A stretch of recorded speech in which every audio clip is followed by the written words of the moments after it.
The story opens in a London suspended between two ages, where gaslight glows against misted stone and carriages glide through the early 19th century hush. In these quiet streets, elegance feels both fragile and inevitable, as if the city itself moves to a breath it learned long ago. And within this poised stillness, the world begins to turn. The story unfolds in the early years of the 19th century, between 1811 and 1820, in the calm and measured grace of Regency England, a world suspended between the quiet remnants of the Georgian era and the slow dawn of the Victorian age. London, at its centre, glows beneath soft gaslight that flickers along the polished streets, where carriages roll steadily over cobblestones, slick with evening mist. The great houses, with their tall windows and pale facades, seem to breathe in rhythm with the life contained within them. Drawing rooms filled with quiet music, the delicate hum of conversation, and the rustle of silk as figures pass gently through the softened glow. Inside, laughter never rises too high, for even joy must remain within bounds. The air itself carries a kind of discipline. Perfumed faintly with lavender and candle wax, it holds a silence shaped by expectation. Behind each curtained window lies a universe of manners, small gestures, glances, and carefully chosen words that could sustain or shatter an entire reputation. For in this world, reputation is everything. It is lighter than breath, yet heavier than gold. It can be lifted by a single compliment and undone by a single whisper. London itself seems to share this dual nature, elegant above, shadowed beneath. The Thames drifts under bridges wrapped in fog. Lamplight trembles on the water like small fragments of memory. In the quiet neighbourhoods of Mayfair and Bloomsbury, the nights are hushed, except for the sound of hooves and the occasional murmur of distant laughter. It is a still world, but not an empty one. Every household, every gathering, every exchange is part of a greater movement, the slow, intricate waltz of the season. As the months turn, society awakens like a clock wound anew. The arrival of spring brings fresh invitations, new introductions, and the gentle pulse of anticipation that hums beneath the city's calm exterior. The cycle repeats: the lights, the music, the glances, the measured words. And through it all, London breathes, its rhythm steady and eternal, its elegance both mask and meaning. Within this ordered quiet, the story begins, not with noise or triumph, but with stillness. The season turns, the air softens, and once again the world prepares to dance. The still weight of society. The still weight of society in Regency England rested not upon armies or decrees, but upon quiet habits, invisible expectations, and the careful maintenance of appearances. It was a time when silence carried the same authority as speech, and when the smallest act, the tilt of a head, the delay of a reply, the length of a curtsy, could determine how one was remembered for years to come. To live in such a world was to exist inside a web of perception, a delicate structure woven from glances and assumptions, from polished manners and subtle restraint. Every household bore the burden of its name. Every son and daughter carried the unspoken duty of preserving it. Reputation was not an ornament, it was the foundation of life, and even the air itself seemed to press softly upon those who lived beneath its expectations. London, in those years, moved with an elegance that disguised its tension. Beneath the shining chandeliers and the gleam of polished silver, every gesture mattered. When a guest entered a drawing room, the order of greetings followed a strict rhythm. Who rose first? Who bowed? Who smiled? Who spoke? Each moment reflected the social distance between names, fortunes, and bloodlines. A misplaced greeting could cause quiet offence, and a word spoken too freely could ripple outward through parlours and clubs until it became rumour. The city lived on such whispers. Gossip was both currency and control, passed between fans and teacups, shaping fates as surely as law. It was said that a single careless evening could undo a decade of reputation, and those who belonged to this world learned to move as though their shadows were watching. The pursuit of marriage, so often imagined as the province of love, was here transformed into a kind of diplomacy. Families did not seek romance, they sought stability. The merging of estates, the joining of names, the continuation of lineage. A proposal was less an act of passion than a negotiation of futures. Yet, within these arrangements, there was rarely cruelty. There was only duty, calm and unrelenting. Fathers studied ledgers, mothers arranged introductions, daughters learned the art of modest charm, and sons weighed dowries against ambition. The great goal was balance, of wealth, of class, of quiet respectability. Love, if it came at all, was a fortunate accident, an afterthought permitted only once propriety had been satisfied. The London season itself was a masterpiece of ritual. From January to June, the city transformed into a stage of ceremony, its rhythm marked by invitations and carriage wheels, by candlelight and waltzes. Every evening, new names were whispered at the doors of grand houses. Every morning, new flowers arrived to mark approval or intention. The social calendar was vast, yet its repetitions gave comfort. The same rooms, the same music, the same carefully measured smiles. Beneath the glittering surface, a quiet machinery turned, unseen but constant, powered by custom and necessity. The season was more than a succession of balls. It was a mechanism for survival, ensuring that alliances continued and fortunes did not fade. Those who danced within it were not merely participants, but pieces of a vast, unending design. Inside the ballrooms, the air shimmered with perfume and the soft sigh of silk. The chandeliers scattered their light like falling dust, and the music of the orchestra drifted through the hall in slow, deliberate waves. Women stood in lines, their gowns pale as moonlight, their faces composed beneath layers of calm attention. Men in dark coats and polished boots bowed with precision, their movements rehearsed, their words restrained. The waltz, though new and faintly daring, was still governed by rules. Too close a turn, too long a gaze, and the observers at the edges would notice. Yet for those who knew how to move through this world, each dance was a conversation in silence, a chance to measure, to signal, to promise without speaking. Beyond the glitter lay the weight of what could not be said. Families watched their daughters closely, aware that one scandal, even a rumor, could undo generations of effort. Chaperones hovered like quiet sentinels, ensuring propriety was maintained, that no glance lingered too long, that no whisper escaped beyond safe boundaries. Respectability was a fragile thing. It needed constant tending, like a flame kept alive in wind. The very architecture of London seemed to mirror this tension. Tall windows that revealed just enough light, curtains drawn halfway against the street, doors that opened only to those already known. Behind each facade was a network of rules, and within each rule was the fear of falling from grace. For those who lived within this structure, life was not unhappy, merely precise. Pleasure existed, but it was measured. Affection was expressed through small, allowable gestures.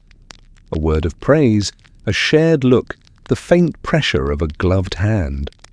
The true language of intimacy was discretion. To speak too freely was vulgar. To act too boldly was ruin. And so, within the confines of society, people learned to find peace in stillness. They discovered beauty in control, comfort in repetition, and meaning in the quiet endurance of form. Even joy, when it appeared, was tempered by decorum, softened by understanding that life was meant to flow like a waltz, graceful, circular, without sudden turns. Every class within this system carried its own version of burden. The aristocrat guarded ancient privileges and land. The gentry preserved their dignity between wealth and aspiration. The rising merchant class sought entry through the doorway of manners. The season drew them all together, but never completely. Invisible lines remained, drawn in accent, in lineage, in the way one held a teacup or addressed a servant. Still there was harmony in this separation, for each part of society understood its place. Stability, not equality, was the highest virtue, and order was the foundation of peace. It was believed that if everyone moved as they should, politely, predictably, within their appointed circles, the fragile architecture of the world would hold. And so, evening after evening, the ritual continued. The horses' hooves echoed on the cobblestones as carriages arrived before glittering facades. Footmen opened doors with silent precision. Names were announced in steady tones, and the dance of manners resumed. Inside, the air shimmered with quiet anticipation. Outside, the mist of London settled softly against stone. To the casual observer, it might have seemed like endless repetition, but for those within it, each night was a step in the long choreography of belonging. Every smile was a thread in the fabric of continuity, every measured word a way of saying, "We are still here, we still endure, we still belong." Beneath all this ceremony was something quieter still, the unspoken understanding that time itself was fragile.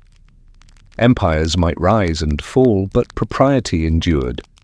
Within the rhythm of this society lay a strange peace, the peace of those who have accepted their part in a pattern greater than themselves. The soft weight of silk, the faint perfume of the ballroom, the flicker of candlelight upon a gloved hand. All these were not merely images, but affirmations of order. The world outside might change, revolutions, wars, and machines already murmured beyond England's shores. Yet within the drawing rooms of London, time seemed to hesitate, unwilling to disturb the grace of its own reflection.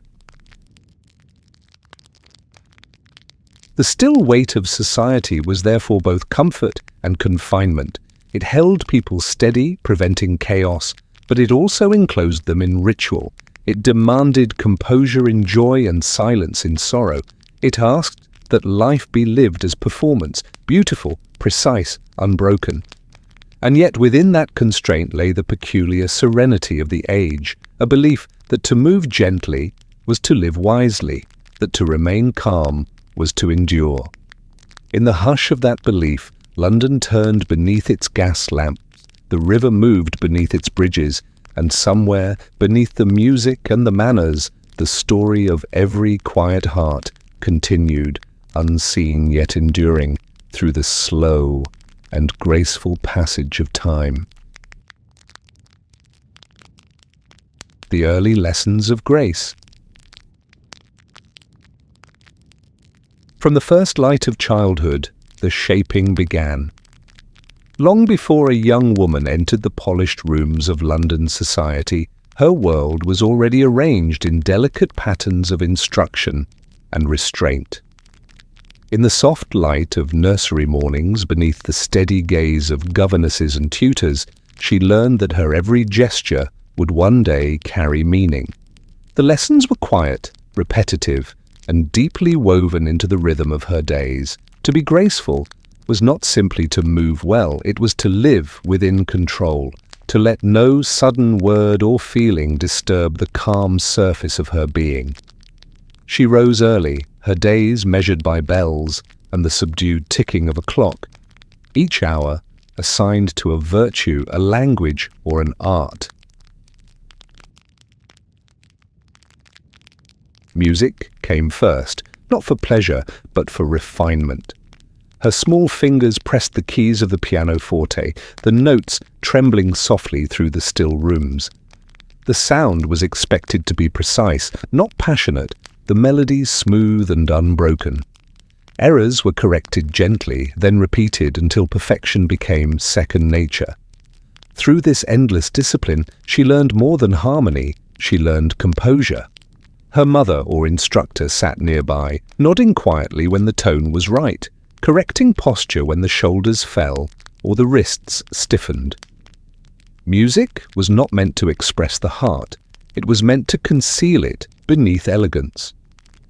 The aim was serenity, that calm, untouchable grace which society called virtue. After music came needlework, embroidery, and the careful crafting of beauty through patience. Hours passed in silence as she bent over cloth, her eyes following the fine thread that marked pattern upon pattern. The fabric beneath her hands was soft, the needle light, yet the act itself was one of endurance. Each stitch reminded her of order, that beauty depended on control, that gentleness was strength disguised. Around her, the room smelled faintly of linen and lavender, the quiet broken only by the rustle of skirts or the faint scratching of the needle through cloth. When her work was finished, she would hold it up to the light, not to admire, but to check for flaws. To leave no error was a lesson that reached far beyond the needle. Speech, too, became an art of restraint. She was taught to speak softly, clearly, never too quickly, never too much. The tone of voice mattered as much as the words themselves. French phrases practiced over and over were spoken not for their meaning, but for their sound, a symbol of education and refinement. She learned how to listen without interrupting, how to reply without revealing too much, how to turn conversation into a form of graceful distance. Wit was acceptable, but only if it charmed without wounding. Silence, when chosen with care, could be as eloquent as speech. To be a lady was to master the pauses between words. In these early years, emotions were shaped as carefully as posture. She was taught that anger disfigured beauty, that laughter should be soft, that sorrow must never spill beyond the eyes. Tears, if shed, belonged in private. Joy, if felt, must never seem unrestrained.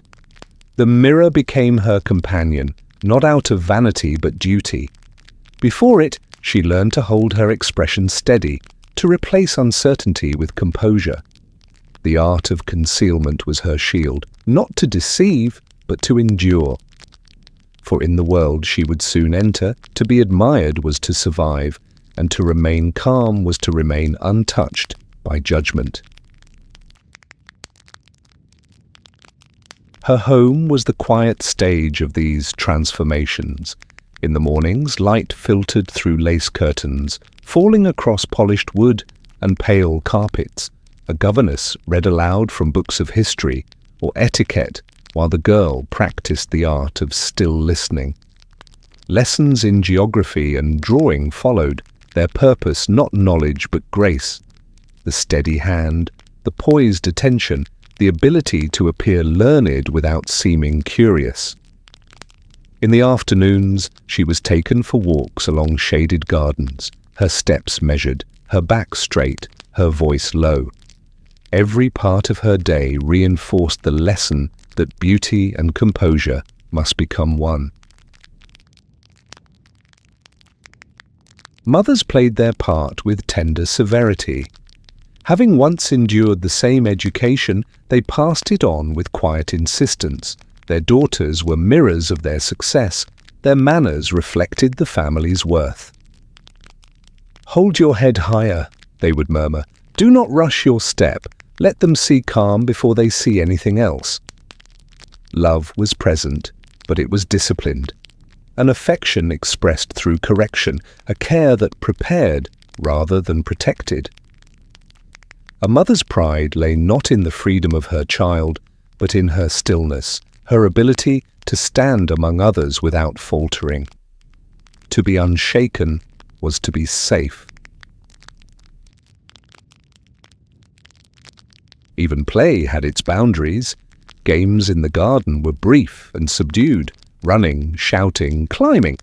These belonged to childhoods of another class. A young lady's laughter was meant to ring like a small bell, never to echo.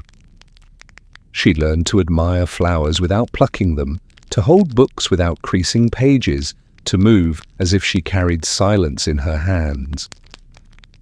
When she danced for practice, it was always under watchful eyes. Her steps counted softly to the music of her own restraint.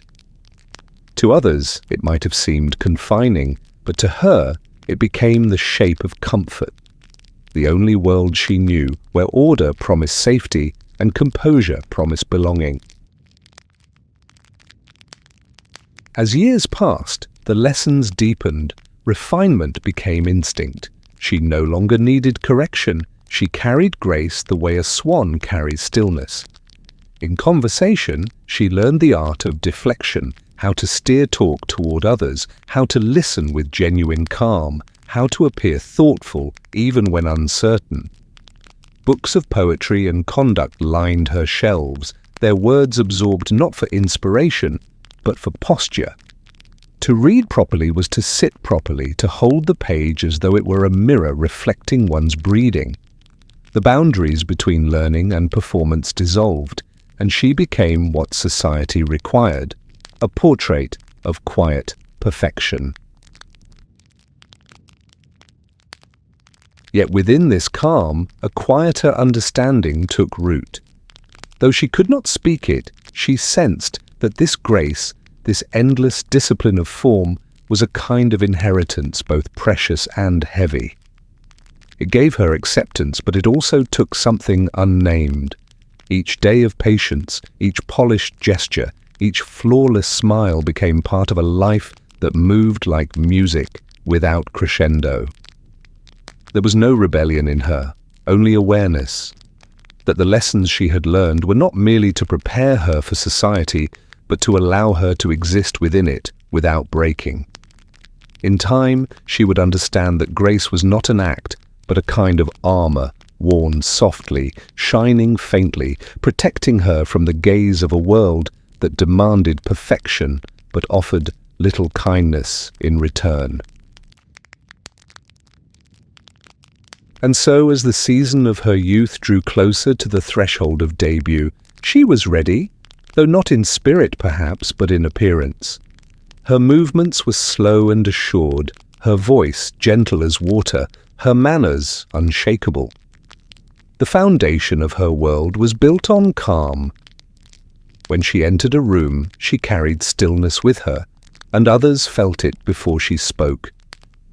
The music of her childhood lingered in her steps, the lessons in patience still guiding her smile. She had become what she was meant to be, composed, graceful, and enduring. Beneath that serenity, her thoughts remained quiet, like petals closed against the night. It was not repression. It was survival, the soft discipline of a woman shaped to live beautifully, and therefore safely, within the unyielding symmetry of her age. The season of appearances. When winter loosened its slow silver hold upon the city, London began to breathe again. The frost retreated from the cobblestones, and the river lost its glassy stillness. Curtains were drawn back, gardens trimmed, and the long silence of cold months yielded to the quiet hum of renewal. Within drawing rooms, servants uncovered furniture, shook out heavy draperies, and polished silver until it caught the light like small, patient stars. The city seemed to wake not all at once, but in soft, deliberate gestures. A lamp lit here, a door opened there, a carriage rolling for the first time in months. Spring did not arrive with fanfare. It arrived like a polite guest, tapping gently at the edge of the season, reminding every household that the time of display had come again. Beginning in the pale months of early spring and continuing until the warmth of June, it transformed the city into a living theatre of appearance. From the wide squares of Mayfair to the polished avenues of St. James's, each day unfolded according to ritual. By afternoon, the streets filled with carriages, the scent of fresh flowers mingled with horsehair and damp stone.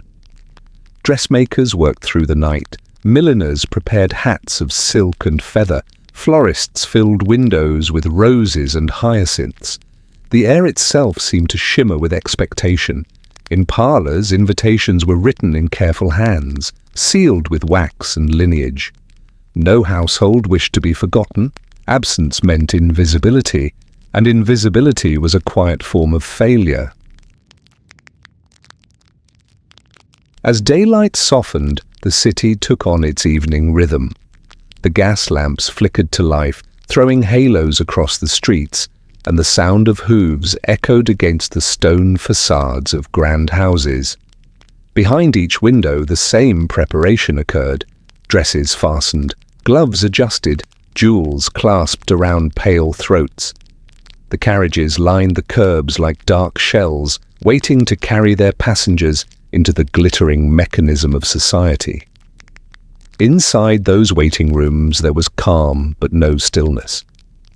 Every gesture, from the way a fan was held to the way a man offered his arm, was part of the silent choreography that gave the season its grace. The city, though vast, seemed to move with a single, steady heartbeat. Each evening brought a repetition of ritual, yet never the same twice. The ballrooms glowed under chandeliers heavy with crystal, their light scattering across polished floors like 1,000 fragments of moonlight. Music rose from the orchestra, measured, elegant, without urgency. The waltz, still considered daring by some, carried its dancers in slow circles, their steps precise, their expressions serene. Introductions were made with the same deliberate care as treaties. Laughter drifted like perfume through the air, soft but deliberate. And beneath it all lay the quiet pulse of purpose.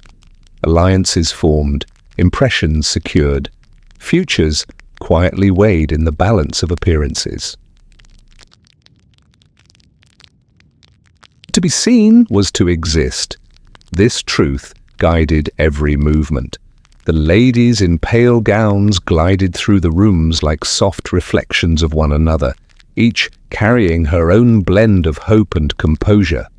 The gentlemen bowed with the practiced rhythm of courtesy, their conversation effortless, but rarely revealing.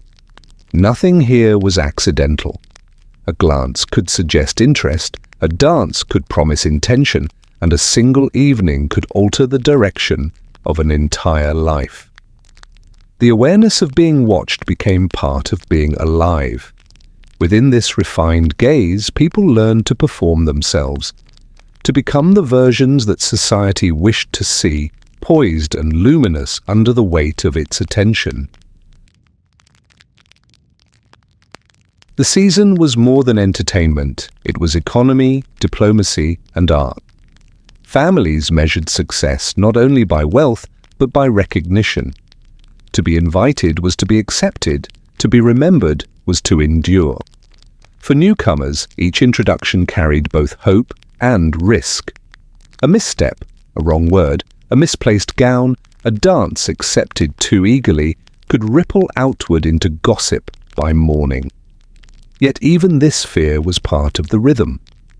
It sharpened the senses, refined the smile, polished every movement until nothing accidental remained.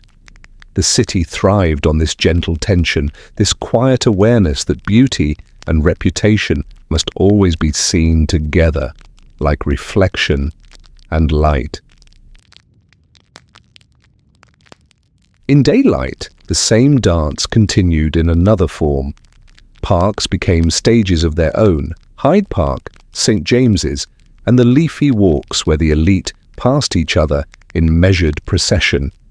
Carriages rolled side by side and parasols tilted like petals under the sun. Conversation floated above the hum of the city, all lightness and politeness, yet every word held meaning. To pause beside the right person, to be noticed by the right observer, could matter as much as an evening's worth of waltzes. Even the horses seemed to understand their part, moving at a stately pace, their polished harnesses gleaming like the uniforms of ceremony. The world outside the park barely existed. Within these borders, London was not a city but a performance of grace. Inside the homes that hosted these gatherings, the preparation was its own kind of ritual. The maids pressed linens and laid out gowns in rows of ivory and gold. Musicians tuned their instruments in distant rooms, their notes echoing softly down the halls. Candles were trimmed, mirrors polished, and every surface prepared to reflect perfection. As guests arrived, the air thickened with perfume and quiet expectation. The night would unfold slowly: introductions, conversation, the first notes of music, the soft rhythm of 100 feet moving in time. Each gesture was deliberate, each smile a thread in the larger tapestry of decorum. By the time the carriages returned to the streets at dawn, the illusion had renewed itself once more, ready to begin again the following night. To the young women who had spent their childhoods preparing for this moment, the season was both dream and trial. They stood at the edge of possibility, their futures hidden within the glow of chandeliers. Their gowns shimmered, their faces calm, yet beneath the layers of silk and instruction, their hearts beat with quiet wonder. They knew that each glance might hold meaning, that each dance might be remembered, that within this endless parade of elegance, one moment might change everything. Yet they did not hurry. They had been taught that patience was its own kind of beauty, and that time, when held with grace, would eventually reveal its reward. And so the season moved forward, night after night, carriage after carriage, name after name written into the soft memory of society. For some, it brought success, engagements whispered before breakfast, invitations multiplied, alliances sealed in polite approval. For others, it passed like mist, leaving only the echo of music and the faint ache of effort unseen. Yet whether triumph or quiet disappearance, all were part of the same endless current. A world sustained by its own rhythm, where appearance was not deception, but survival, and where the art of being seen became the closest thing to permanence.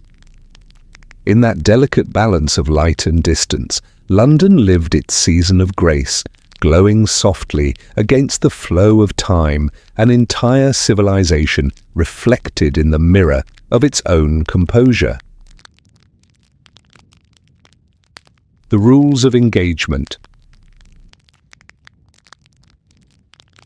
In the world of Regency England, nothing existed without order. Even the smallest moment carried a quiet architecture, a sense of proportion and restraint that shaped both public and private life. The people who lived within this age understood that form was not decoration, but discipline. A gesture, a tone, a glance. Each had its proper place, and when every element was observed correctly, the world moved without friction. It was a civilization built upon arrangement where even affection required choreography and silence could speak more clearly than words. From birth, every child of the gentry was taught that life itself was a conversation conducted through manners. To exist without them was to fall into chaos. Etiquette was the invisible grammar of society. It translated impulse into elegance and kept passion from turning into danger. Rules were not merely instructions, they were the scaffolding of identity. A bow was never just a greeting, it was the visible sign of deference, a statement that one accepted the balance of class and gender that ordered the world. A lady's curtsy contained within it centuries of history. The angle of her descent expressed not only politeness but recognition of lineage. To forget these gestures was to unmake the quiet fabric that held the age together. For those born into this society, the study of manners was as natural as breathing. The most sacred rule was the ritual of introduction. No lady could speak to a gentleman without a proper intermediary. A mutual acquaintance, a family friend, or an older relative served as bridge and witness, confirming respectability on both sides. Without this formality, conversation was impossible. A gentleman might see a lady across a ballroom and admire her grace, yet until someone presented him formally, she remained untouchable, a figure glimpsed through glass. The moment of introduction was brief, but charged with meaning. A few polite words, the exchange of names, a bow and a curtsy, such gestures opened a space where dialogue could exist safely. Every friendship, every courtship, every alliance began at that still point of ceremony. Once introductions were complete, the dance became the next language of order. The ballroom, bright with chandeliers and perfume, was a place where restraint met rhythm. The quadrille, the minuet, the waltz, each followed patterns as strict as geometry. To misstep was to offend. To linger too long was to suggest intention. Dances were listed in small cards tied to silk ribbons, each name written beside a measure of music. A lady's evening could be read like a map of alliances and possibilities. To dance once was courtesy, to dance twice was declaration. The waltz, still considered daring because of its closeness, demanded care. When partners moved together, the audience around them was part of the conversation. Every turn was watched, every pause interpreted. Beneath the glow of light and music, the city's unspoken negotiations took place in silence and grace. Beyond the ballroom, correspondence continued the delicate exchange. A letter was never innocent. It carried with it the full weight of propriety. Ink and paper could reveal too much, and what was written could never be withdrawn. A lady never sent a note without purpose, and if she received one, it passed first through the eyes of her chaperone or mother. Stationery itself reflected standing, the texture of the paper, the wax of the seal, the restraint of the handwriting. Within this framework, emotions were distilled to their purest and most careful form. "I remain, your obedient servant," might conceal affection deeper than confession. To those fluent in this quiet language, even a comma could carry tenderness. Gifts, too, belong to the realm of meaning disguised as form. A book of poetry, a ribbon, a painted miniature. None were simple offerings. Each carried implication, each demanded judgment. To accept was to acknowledge, to return was to close the door. When a gentleman sent flowers, the choice of bloom mattered more than colour or scent. A single white rose might speak of esteem. A red one could ruin a reputation. Thus, love in this era was an art of precision. It thrived not in freedom but in constraint, where every action was filtered through discretion, and passion survived by learning to whisper. Etiquette, to outsiders, might seem like confinement, but to those within it was sanctuary.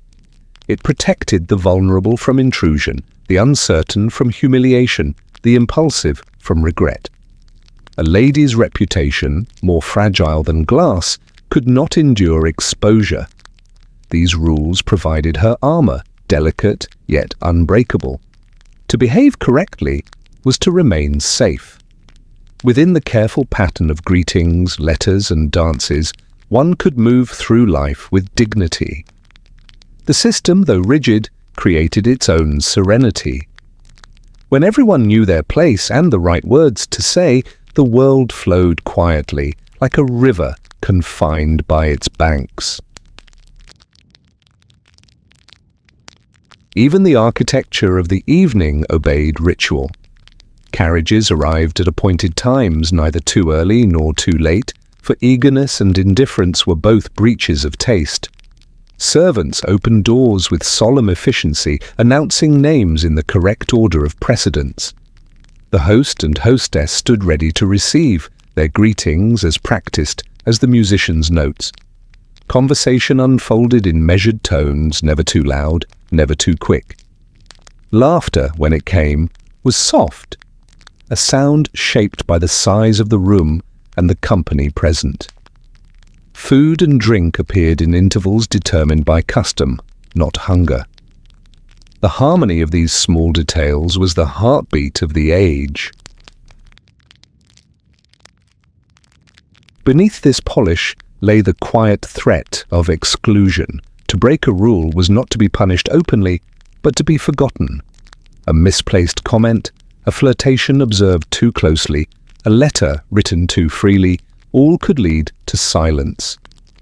Society did not accuse, it merely turned away. The voice that once called your name might fall quiet, invitations might cease, the familiar door might close.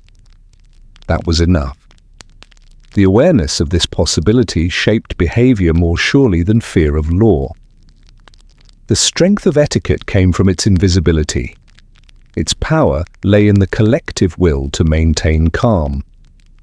The cost of rebellion was not scandal, but solitude.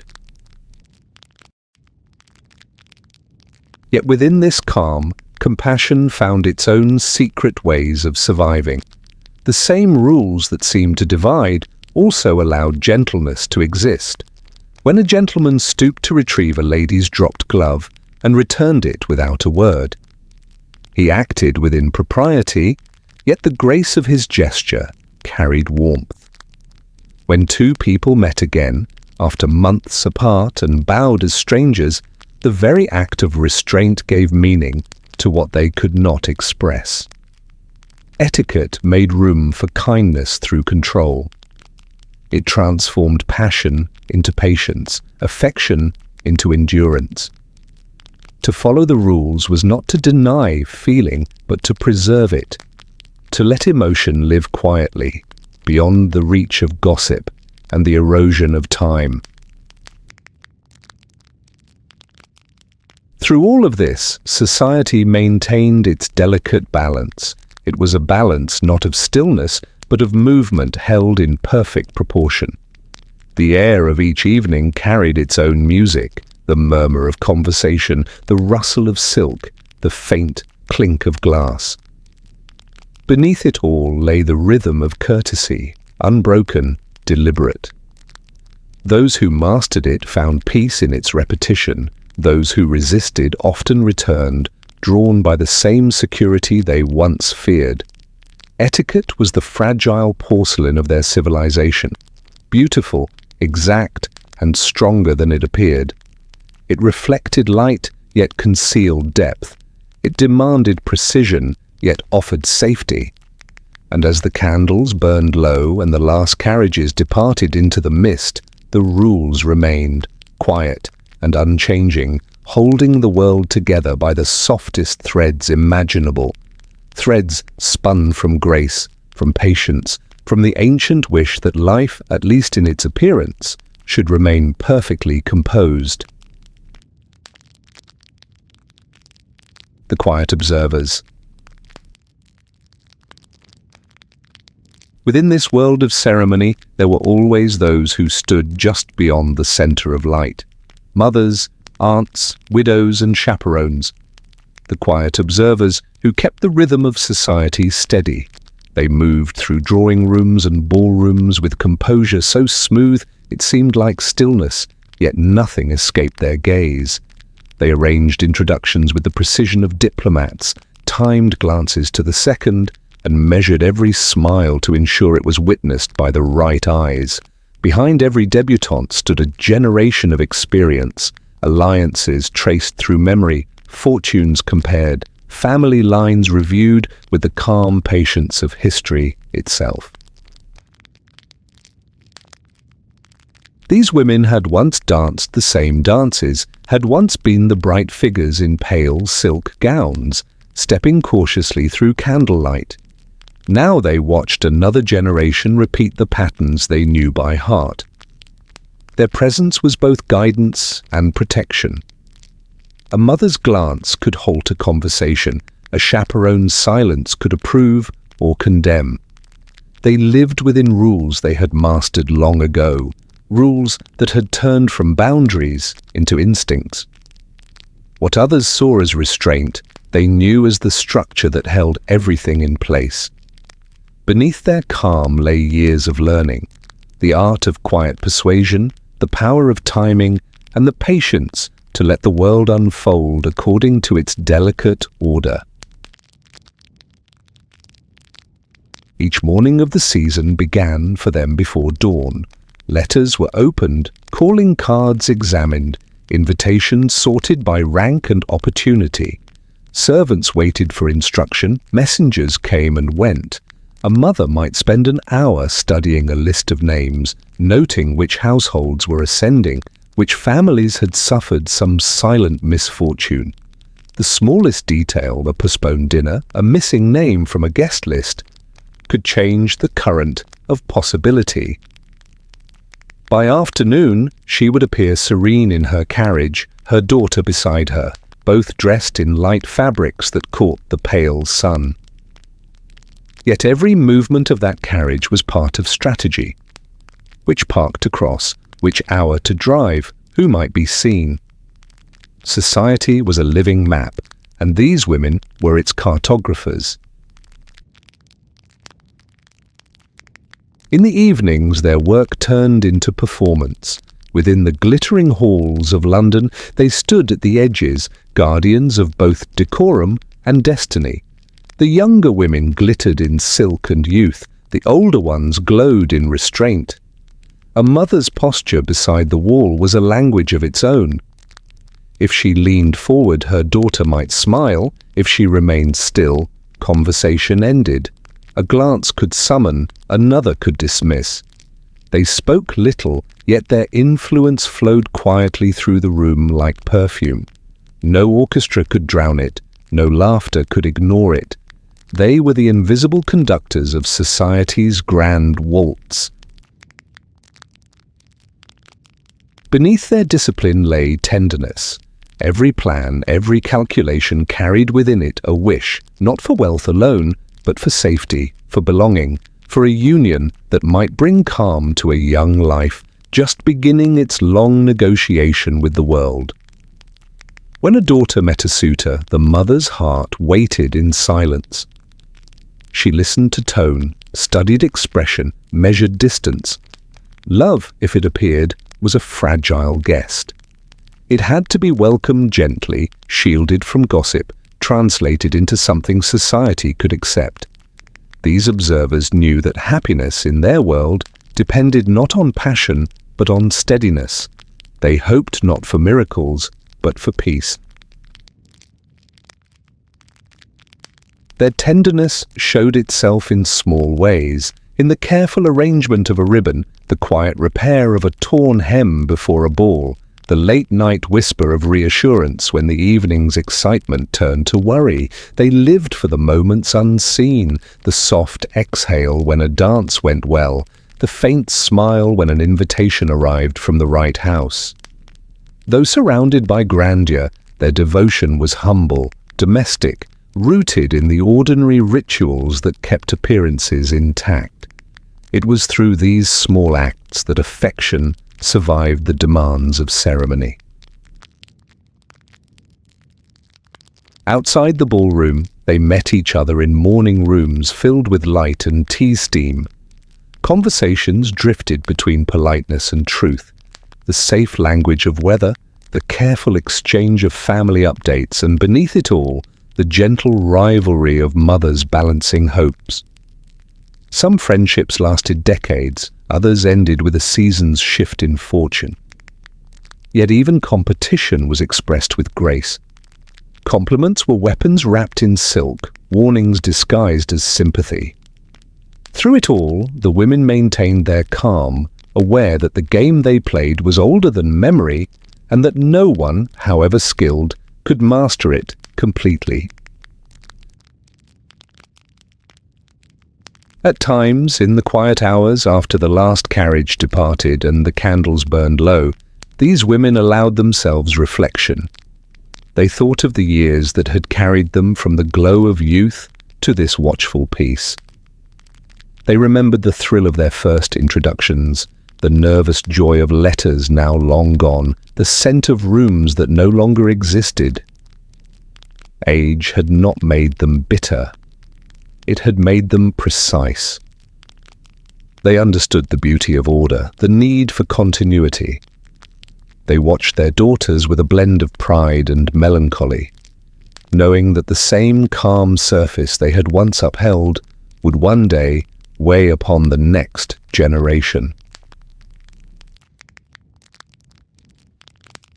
The fathers of this world, though less visible, moved according to similar rhythms. They were the sponsors of alliances, the stewards of estates, the signatures that turned courtship into contract.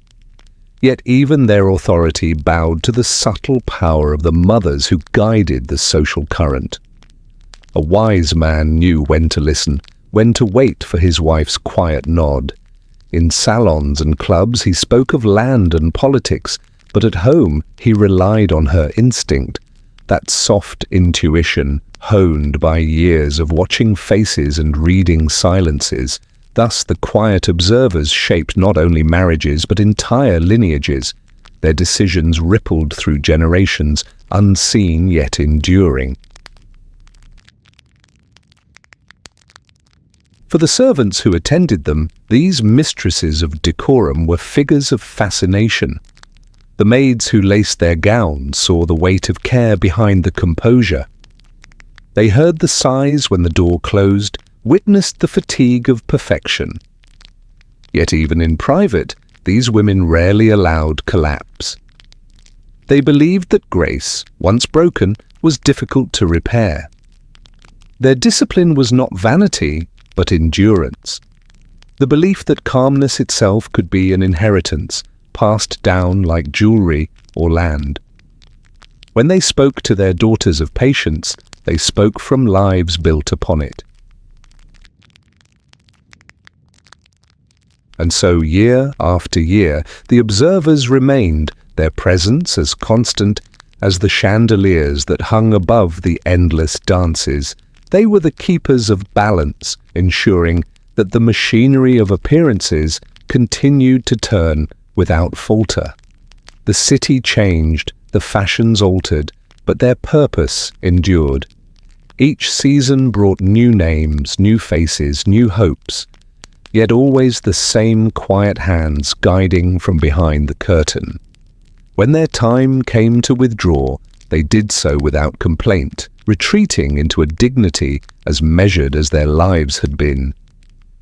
From their windows they watched younger women stepping into the same slow dance, their hearts stirred by recognition rather than envy. They had completed their circle, becoming what they had once depended upon, the still watchers in a world that survived through calm. In that balance between authority and tenderness lay the essence of their age. They represented continuity, the assurance that beneath the changing music of generations, there would always be someone to keep time. Their calm composure concealed careful calculation, But it also held love, love expressed not in words but in vigilance, in care, in the quiet prayer that the next season would bring safety, understanding, and peace. And when at last the lights dimmed and the music faded, it was their presence that lingered. The memory of silk rustling softly at the edge of the ballroom, of a steady gaze watching from the shadows, of hands folded in patience as the world turned once more toward another beginning. Top of form. The emergence of feeling. Amid the stillness of Regency society, emotion did not arrive like thunder. It appeared instead like a faint shimmer upon water, soft, hesitant, easily mistaken for light. The world was arranged in order and silence, every gesture measured, every glance guided by centuries of etiquette. And yet, beneath this calm surface, there were moments when the quiet heart stirred. Something unseen would pass between two people. A pause held too long, a breath that seemed to wait, a glance that brushed and then withdrew. It was not rebellion, for rebellion belonged to noise. It was remembrance, the return of something human that the rules had never quite erased.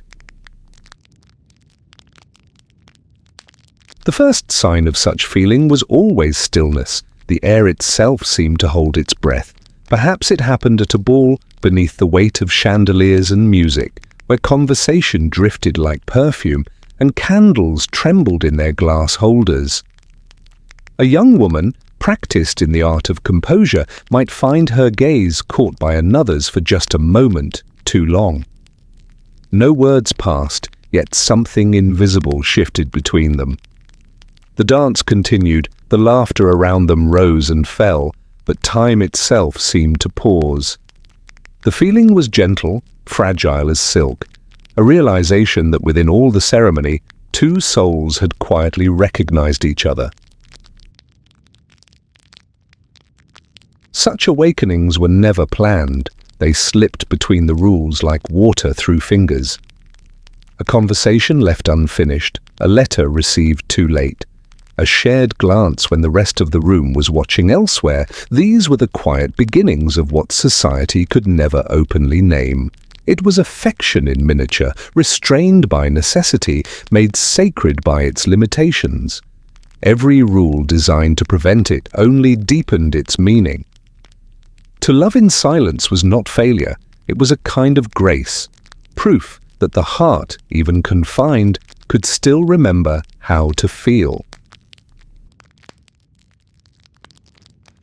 The settings of these emotions were often unremarkable: a shaded garden after supper, the narrow space between carriages, a drawing room emptied of noise but filled with light. There, in the hush between duties, feeling gathered itself like mist. A lady, standing by a window, might hear footsteps behind her and know who they belonged to before turning. A gentleman, offering a simple phrase of courtesy, might feel his voice soften without intending it. Nothing improper occurred, no words beyond what politeness allowed. Yet the smallest movements became charged with quiet significance. The air between them grew tender, alive, filled with an awareness that neither dared name. Letters became the sanctuary of this hidden world. Written in fine ink, sealed with wax, they carried not just words but breath, warmth, and longing disguised as civility. A sentence might appear ordinary to any reader, but for the one it was meant for, each word pulsed with hidden feeling. "I hope this note finds you in good health" could mean, "I have thought of nothing else." A mention of weather could hide a memory. A discussion of books could become confession. The space between lines was where the truth lived. When the letter arrived, it was opened with care, not hurriedly, but as one opens a delicate piece of music. Each phrase was read slowly, then reread, as if the reader might find new meaning in the rhythm of the writer's restraint. To fall in love in this age was not to seek possession, but to learn endurance. It was to feel deeply without breaking the form that contained you. Emotion did not erupt. It unfolded, patient and deliberate, like the opening of a flower kept from light. The lovers of that time spoke a language built from pauses. A look across a room could mean more than 100 words. A single dance could sustain memory for years. The impossibility of full expression made each gesture sacred. What was denied gave shape to what endured. In a world where nothing was spoken freely, every small truth carried the weight of a vow. For the women of the era, this awakening of emotion was both a revelation and a test. They had been taught to smile without desire, to admire without attachment. Yet when feeling came, it did not ask permission. It settled softly upon them, changing the texture of every day. Music sounded different, sunlight seemed slower, the scent of the air carried new depth. They found themselves remembering small details, the tone of a voice, the movement of a sleeve, the echo of footsteps departing. Each recollection became a secret flame, burning quietly beneath the appearance of calm. To love, for them, was to remember constantly, while speaking never. Men, too, felt this quiet transformation. Beneath their poise and reason, the same longing stirred, a wish to be understood without words, to be seen not for title or estate, but for the self that lived within. They were bound by duty, shaped by restraint, yet within the structure of courtesy, they found ways to express gentleness. A bow held a fraction longer, a gift chosen with exact thought, a question asked with sincerity, disguised as small talk. These were their confessions. They learned the art of care without claim. Their affection lived not in possession, but in attention, the willingness to notice and to remember. Society, for its part, pretended not to see. The chaperones who watched so carefully sometimes allowed their gaze to drift elsewhere. Mothers who arranged matches by lineage sometimes sensed when feeling had entered the picture and quietly chose not to intervene. The machinery of decorum turned on, yet it left small spaces open where humanity could breathe. In those spaces, love survived, not loudly, but persistently. The world may have belonged to order, but the heart belonged to the pauses between its rules. When separation inevitably came, a marriage arranged elsewhere, a season that ended too soon, the tenderness did not vanish. It lingered in silence, carried like perfume upon memory. The woman might pass years later by the same hall where she once danced, her gloved hand brushing the wall as if to feel the echo of that night. The man, grown older, might pause upon reading a familiar phrase in a book and feel for a moment the same quiet ache. Such feelings did not demand fulfillment. They asked only to be remembered. The calm they had once maintained became, in time, the serenity of recollection. What could not be lived fully could still be cherished wholly. In this way, emotion became another form of order, not chaos, but harmony discovered within limitation. The stillness of the age did not destroy feeling. It refined it, teaching it patience, humility, and the strength to endure unspoken. What survived beneath the porcelain surface of manners was not emptiness but endurance, a human truth made gentle by grace. The heart of Regency England was not loud or restless. It was composed, delicate, and constant. It did not burn, it glowed. It moved like candlelight through the long corridors of silence, illuminating the quiet corners where affection could live without breaking the rules that gave it form. Top of form, Bottom of form. bottom of form. Top top of form, bottom of form, top of form. The conflict of calm and desire. In the still corridors of Regency life, feeling was never meant to be a force. It was meant to be an ornament, delicate, contained, obedient to form. Yet once the heart had known its own warmth, once silence had learned to tremble with memory, there was no complete return to stillness. Beneath the elegance of manners, something restless began to stir. It was not rebellion, for rebellion belonged to noise and broken rules. It was subtler, a slow inward movement that unsettled the balance between calm and desire. What had once been comfort now became confinement. What had once been composure now demanded effort. Between the whisper of duty and the pulse of emotion, a quiet struggle unfolded, invisible yet consuming. The world around her remained serene. The drawing room still glowed with lamplight, the same conversations echoed from the same polished walls, and the same faces smiled with measured courtesy. Yet within, the young woman felt the steady rhythm of that life falter. What she had been taught as virtue, stillness, restraint, composure, now weighed upon her like a silken chain. She moved through each evening with practiced grace, her posture unbroken, her smile gentle, her words precise. But beneath those gestures lived an ache, soft and persistent, that no lesson could silence. It was not the ache of defiance, it was the ache of awareness, the realization that she contained more feeling than the world would allow her to express. Her calm became her armor.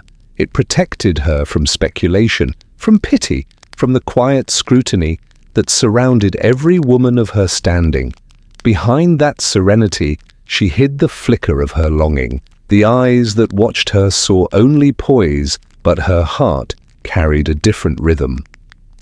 It beat to memories too private for speech, a look exchanged across a crowded room, a word spoken once and then never repeated, the slow fading of footsteps she had learned to recognize by sound alone.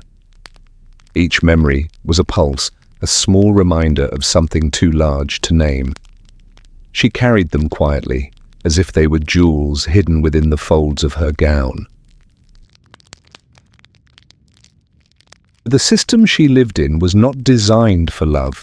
It was designed for endurance, for alliances sealed in ink and inheritance. Marriage was a matter of lineage, affection an afterthought, permitted only when it caused no disruption. Yet the human heart does not read ledgers. It listens instead to small silences, to the rhythm of another's breath, to the unspoken promise that exists when two lives touch briefly before returning to their separate paths. To feel such connection in a world of restraint was both gift and burden. It gave her strength, but it also unsettled her peace. Desire, though quiet, had entered her like light through a crack in a closed room. It illuminated everything she had thought she understood about herself. Each day became an act of balance. The morning began with ritual, letters written, calls made, conversations kept to the polite shallows of weather and fashion. Yet between these gestures she felt the weight of her own hidden thoughts. Music, once practiced for composure, now echoed differently. The piano's tones seemed to mirror her own divided heart, the right hand playing what was expected, the left whispering something deeper. Even the air of London seemed changed, filled with meanings she could not unsee. The city, orderly and refined, now appeared fragile, a painting of calm stretched over a restless sea. At night, When the lamps were dimmed and the servants had withdrawn, she allowed herself small freedoms. A letter reread, though never answered. A walk by the window where moonlight touched her hands. A sigh that belonged to no one but herself. These moments were not rebellion, they were release, gentle reminders that she was still human beneath the performance of propriety. Sometimes she would imagine what life might be if she could speak plainly, if affection could exist without disguise. Yet even in fantasy, she knew such a world would be too loud for her. She had been shaped by silence, her tenderness lived best in quiet. The conflict did not destroy her, but it remade her. Through it, she began to understand that calm and desire were not enemies, but mirrors. One gave shape to the other. Without restraint, feeling would lose its clarity. Without feeling, calm would lose its purpose. She realized that her composure was not a mask, but a vessel, one that allowed her to carry emotion without letting it spill. Her self-control became a kind of artistry, the skill of holding beauty and ache in the same still breath. She learned to find peace not in the absence of longing, but in its gentle containment. Those around her noticed nothing. They praised her serenity, her grace, her flawless poise. They said she moved through life as though untouched by disturbance. In truth, she was never more alive than in those moments of quiet conflict. Her heart had become a place of balance, where passion was tempered by patience, and patience enriched by passion. She began to see that love, in her world, could not exist in its fullest form, but it could survive as presence, steady, enduring, like a candle that burns without flicker, even in still air. For the gentleman who had awakened this quiet transformation, the experience was not so different. He too felt the tension between decorum and desire. Bound by duty, constrained by propriety, he found himself walking the same invisible line. His affection could be expressed only through the smallest courtesies. The offer of a chair, the retrieval of a dropped fan, a bow held a moment longer than manners required. Each act, outwardly ordinary, carried the weight of what could not be said. When he spoke her name, he did so softly, as though it were both a privilege and a restraint. In the presence of others, he maintained the facade expected of him. Alone, he remembered the stillness between their words. Seasons passed. The dances repeated, the conversations circled back to their beginnings, and the same music played as though nothing had changed. But within her, the echo of that quiet longing remained. It was not sorrow, and it was not joy. It was something gentler, a hum beneath the surface of daily life, a melody she could no longer unhear. She carried it with her as she moved through the years, not as burden, but as companion. It taught her to see beauty in restraint, to recognize meaning in silence, to understand that even unfulfilled desire could deepen the soul. The ache she had once feared became a kind of wisdom. In the end, calm and desire did not destroy one another. They intertwined, as breath and body, as night and the first light of dawn.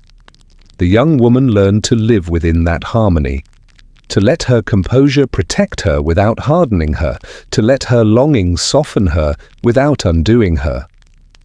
In her eyes, others saw only grace. In her heart, she carried both the discipline of silence and the quiet fire of remembrance. She walked through her world untouched by scandal, yet forever changed by what she had felt. Beneath the glittering order of her age, she had discovered its hidden truth, that love, even unspoken, even unreturned, could live endlessly in the spaces where calm and desire met. not as conflict, but as continuity. The soft resolution. In the quiet world of Regency England, endings did not arrive with noise. They arrived like dusk, slowly, gracefully, as though the air itself had decided to rest. And so it was with her story. The decision came not in defiance or sorrow, but in calm acceptance. There was no sudden gesture, no broken vow, no whispered rebellion. Instead, there was stillness. The kind of stillness that follows long reflection, the quiet certainty that comes when emotion and reason finally find balance. The season that had begun with music and glances now drew to its close beneath chandeliers that flickered like memory. The match was made, the engagement sealed, the applause soft as falling silk. Yet beneath that harmony of ceremony, something subtle, something deeply human, began to unfold. The evening shimmered with ritual. Carriages waited outside in perfect alignment. Footmen moved through the corridors like shadows of precision. Inside, the air was warm with candlelight and perfume. Guests gathered in murmured approval, their expressions composed, their curiosity gently veiled. The orchestra played a familiar waltz, its rhythm unhurried, its melody polished by repetition. For those watching, it was an evening like any other, one more graceful performance in a season built entirely upon performance. But for the woman at its center, everything felt newly alive. Though her posture was the same, though her voice moved through the same rehearsed courtesies, she sensed a difference within herself. As if beneath the calm surface of tradition, something genuine had quietly taken root. The man beside her stood with the same elegance that society required, his voice measured, his gestures flawless. Yet when he turned toward her, the world seemed to soften around that single moment. His gaze did not rest upon her gown, her jewels, or the lineage that had made their match acceptable. He looked instead at her presence, the quiet composure that hid strength, the patience that had endured beneath beauty, the calm intelligence that rarely had space to speak. She felt it immediately, the rare acknowledgement that passed between two people who see one another beyond the forms they inhabit. It was not passion, and it was not spectacle. It was understanding, quiet, mutual, and whole. This recognition changed nothing in the world's eyes, yet it altered everything that mattered. The ceremony continued, the guests applauded, the toasts were raised. But within the stillness of their exchange, a small truth bloomed, that even within a life arranged by others, there could be one choice entirely one's own, to see and to be seen with sincerity. That simple decision, invisible to everyone else, became the heart of the evening. Beneath the glitter and grace, beneath the practiced smiles and polished silver, something honest breathed. The dance of manners had not vanished. It had merely found its purpose. For her, this quiet moment of clarity felt like release. The weight of expectation that had shaped her youth, the lessons, the restraint, the endless calculation, all seemed to dissolve, not in rebellion, but in understanding. She realized that she could inhabit this world without being wholly consumed by it. She could fulfill its duties while still keeping a small, private core untouched. The calm that had once been armor now became choice. What had been survival became serenity. She smiled, not the smile she had been taught, but one that came from recognition, from the feeling of finally being seen. Around them, the music continued, soft and circular. Couples moved across the floor like reflections in candlelight. their motions blending into the rhythm of eternity. To an observer, the evening was perfect, composed, utterly without incident. Yet perfection was not the true story. The true story was quiet. Two people, standing amid ceremony, finding a kind of peace that ceremony itself could not give. They did not need to speak. Words would have diminished what had already been understood. Their connection existed in the silence between gestures, in the unspoken promise that they would meet the future not as strangers bound by duty, but as companions bound by quiet respect. The engagement was formalized with all the grace expected of their class. Rings exchanged, blessings spoken, signatures drawn in neat ink across parchment that gleamed under the light.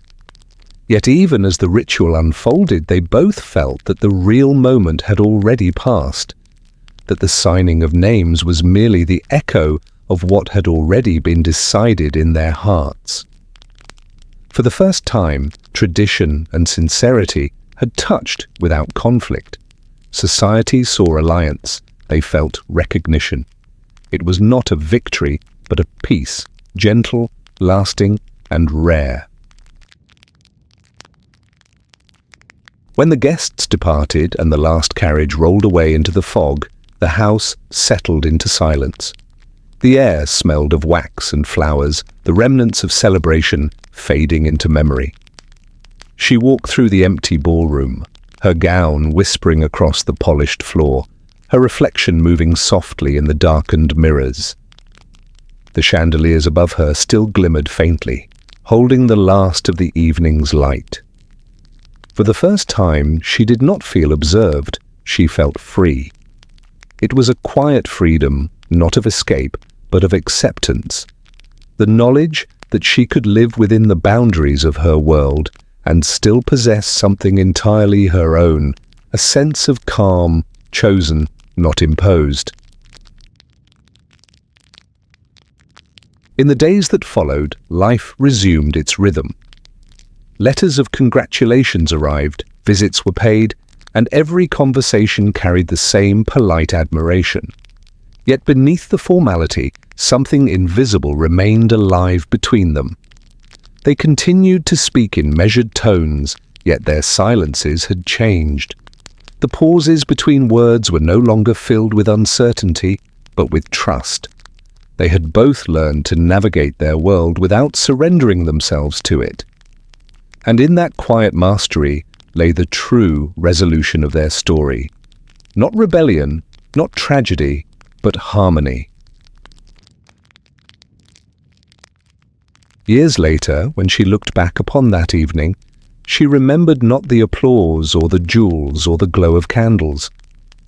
She remembered the glance that had crossed the space between them, the moment when the world had stilled and meaning had revealed itself in calm simplicity. That was the essence of it, the recognition of the person within the ritual, the human presence beneath the form. It had been quiet, almost invisible, and yet it had given everything its shape. The world continued to turn, the seasons changed, and ceremonies would follow one after another. But for her, that single moment remained. Proof that even in a world built upon restraint, truth could still pass between hearts like light through silk, leaving no mark except illumination. Top of form. The afterglow of ceremony. The season ended as it always did, not abruptly, but with a slow fading, a soft withdrawal from brightness into calm. The final notes of music drifted upward into the vaulted ceilings of ballrooms, lingered a moment, then disappeared into silence. The chandeliers, which had burned so fiercely through months of laughter and motion, dimmed at last, their light settling into amber quiet. Outside, the air of London grew warm and still, heavy with the scent of flowers beginning to wilt in their vases. The last dances ended, The last carriages rolled away down the cobblestone streets, and the city, which had pulsed with ceremony and expectation, now exhaled, returning to its natural rhythm of slower days and longer shadows. Within the grand houses there was an echo of movement but no haste. Servants folded gowns with careful precision, their silks rustling like whispers. Gloves were tucked into drawers, jewellery returned to its velvet cases, invitations gathered and tied with ribbon to be stored away. Artifacts of a season already passing into memory.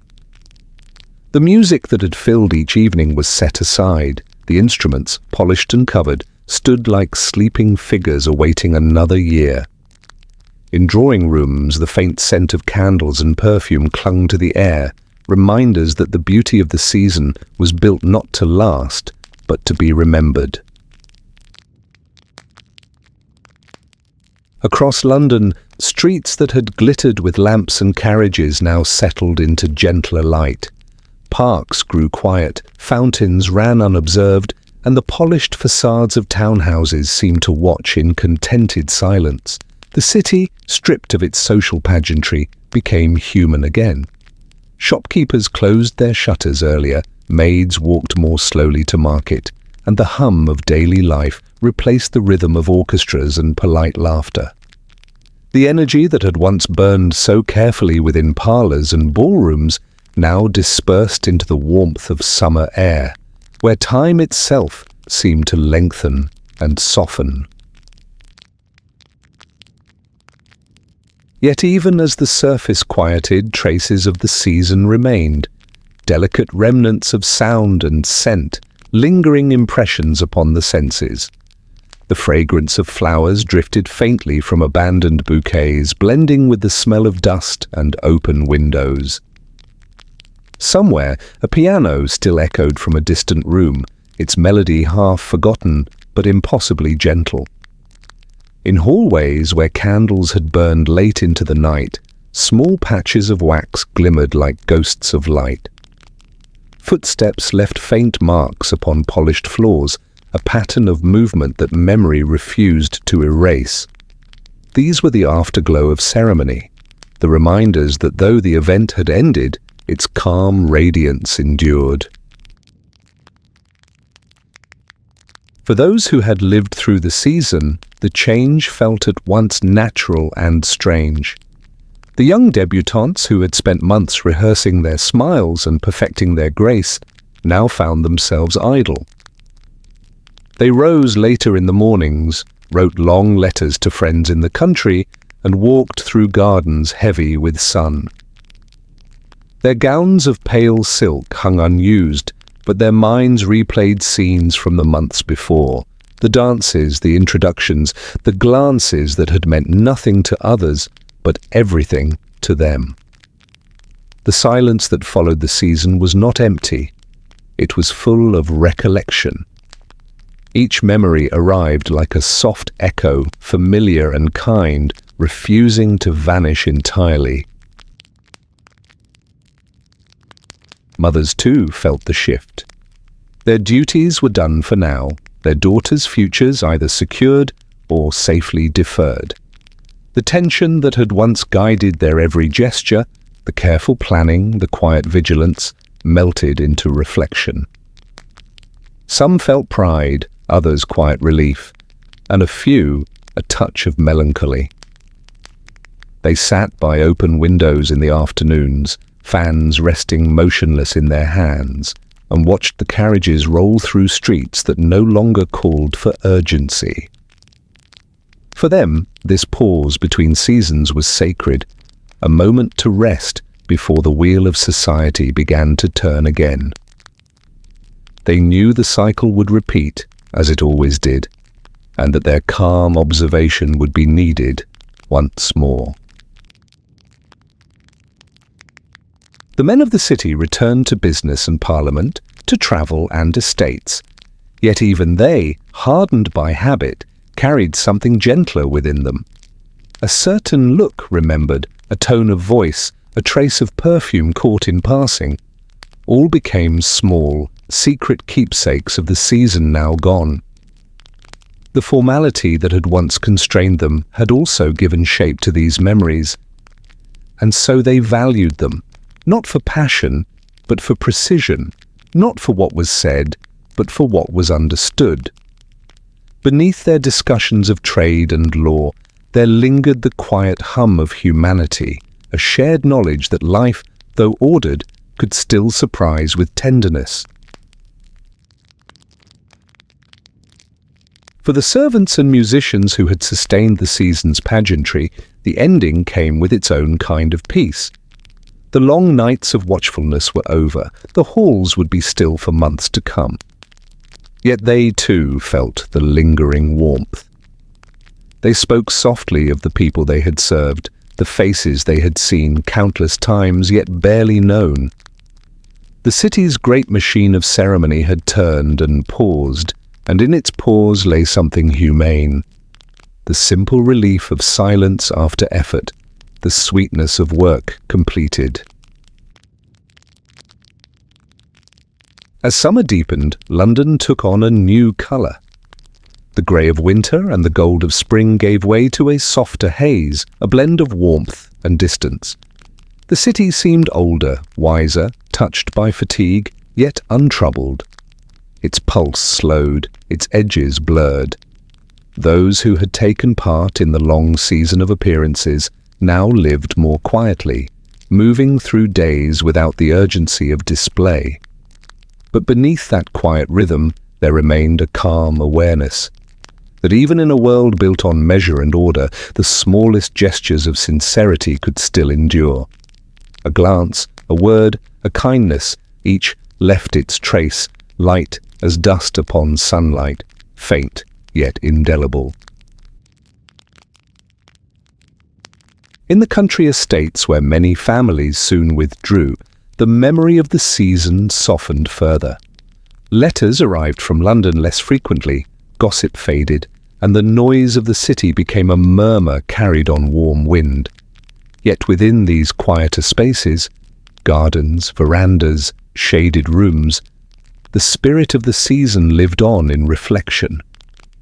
People spoke not of triumphs or alliances, but of the gentleness that had surprised them, of the brief moments when courtesy had revealed something real. It was as though the calm after ceremony had made them more human, more willing to see each other not as roles within a system, but as individuals shaped by patience, effort, and quiet hope. Thus the season concluded, its brilliance folded neatly into memory. The world of order and performance gave way once more to the slow breathing of ordinary life, but its afterglow remained, delicate and persistent. It lingered in the city's air, in the hearts of those who had moved within its quiet machinery, in the soft rhythm of recollection that bound one year to the next. For though the lights had dimmed and the music had ceased, the meaning endured, the understanding that even in a measured world, beauty could exist without grandeur, and sincerity could bloom quietly beneath the shadow of tradition. The season had ended, but the calm it left behind was not absence. It was continuation. The still pulse of grace beneath the turning of time. The gentle continuity of time. Years passed softly, as they always do when change moves beneath the surface rather than upon it. The seasons turned, one after another, and the rhythm of society resumed its endless circle, the quiet wheel of expectation, preparation, and display. The daughters of those once watched now stood in candlelit halls, their gowns bright, their futures rehearsed. The mothers who had once whispered advice from the edges now watched with the same calm gaze that had once observed them. The music, though played by new hands, carried the same melodies. The chandeliers gleamed above new faces, but reflected the same light. Nothing was truly new, and yet everything was quietly altered by time's invisible hand. London itself changed with grace rather than haste. Streets widened, lamps burned brighter, and carriages moved more swiftly, but the essence of its seasons remained untouched. The city had learned the art of continuity, to evolve without seeming to. Its buildings still stood like sentinels of memory, their facades softened by soot and rain, but their interiors alive with the same polite murmur of conversation. The drawing rooms echoed with new laughter, the ballrooms filled with new names, and yet the quiet machinery of appearance and alliance turned as smoothly as ever. Behind every invitation, every glance, every polite exchange, the same careful balance of power and presentation persisted, patient and unbroken. The old rules, though questioned by whispers of progress, still guided the rhythm of life. Introductions were made with precision, conversations conducted with restraint, and every gesture still bore the weight of meaning. Even as the modern age crept closer, trains beginning to hum beyond the city, new fabrics arriving from distant factories, new ideas drifting across the continent, the heart of society remained unchanged. Its strength lay not in innovation, but in endurance. To live within it was to understand that permanence could exist not through force, but through the quiet repetition of form. The same rituals continued, yet their familiarity became comfort rather than confinement. For those who grew within this world, time itself became a kind of companion. It moved gently, without threat, carrying away the brightness of youth and replacing it with reflection. The young women who had once learned to smile beneath chandeliers now taught their own daughters the same gestures, the same slow elegance of patience.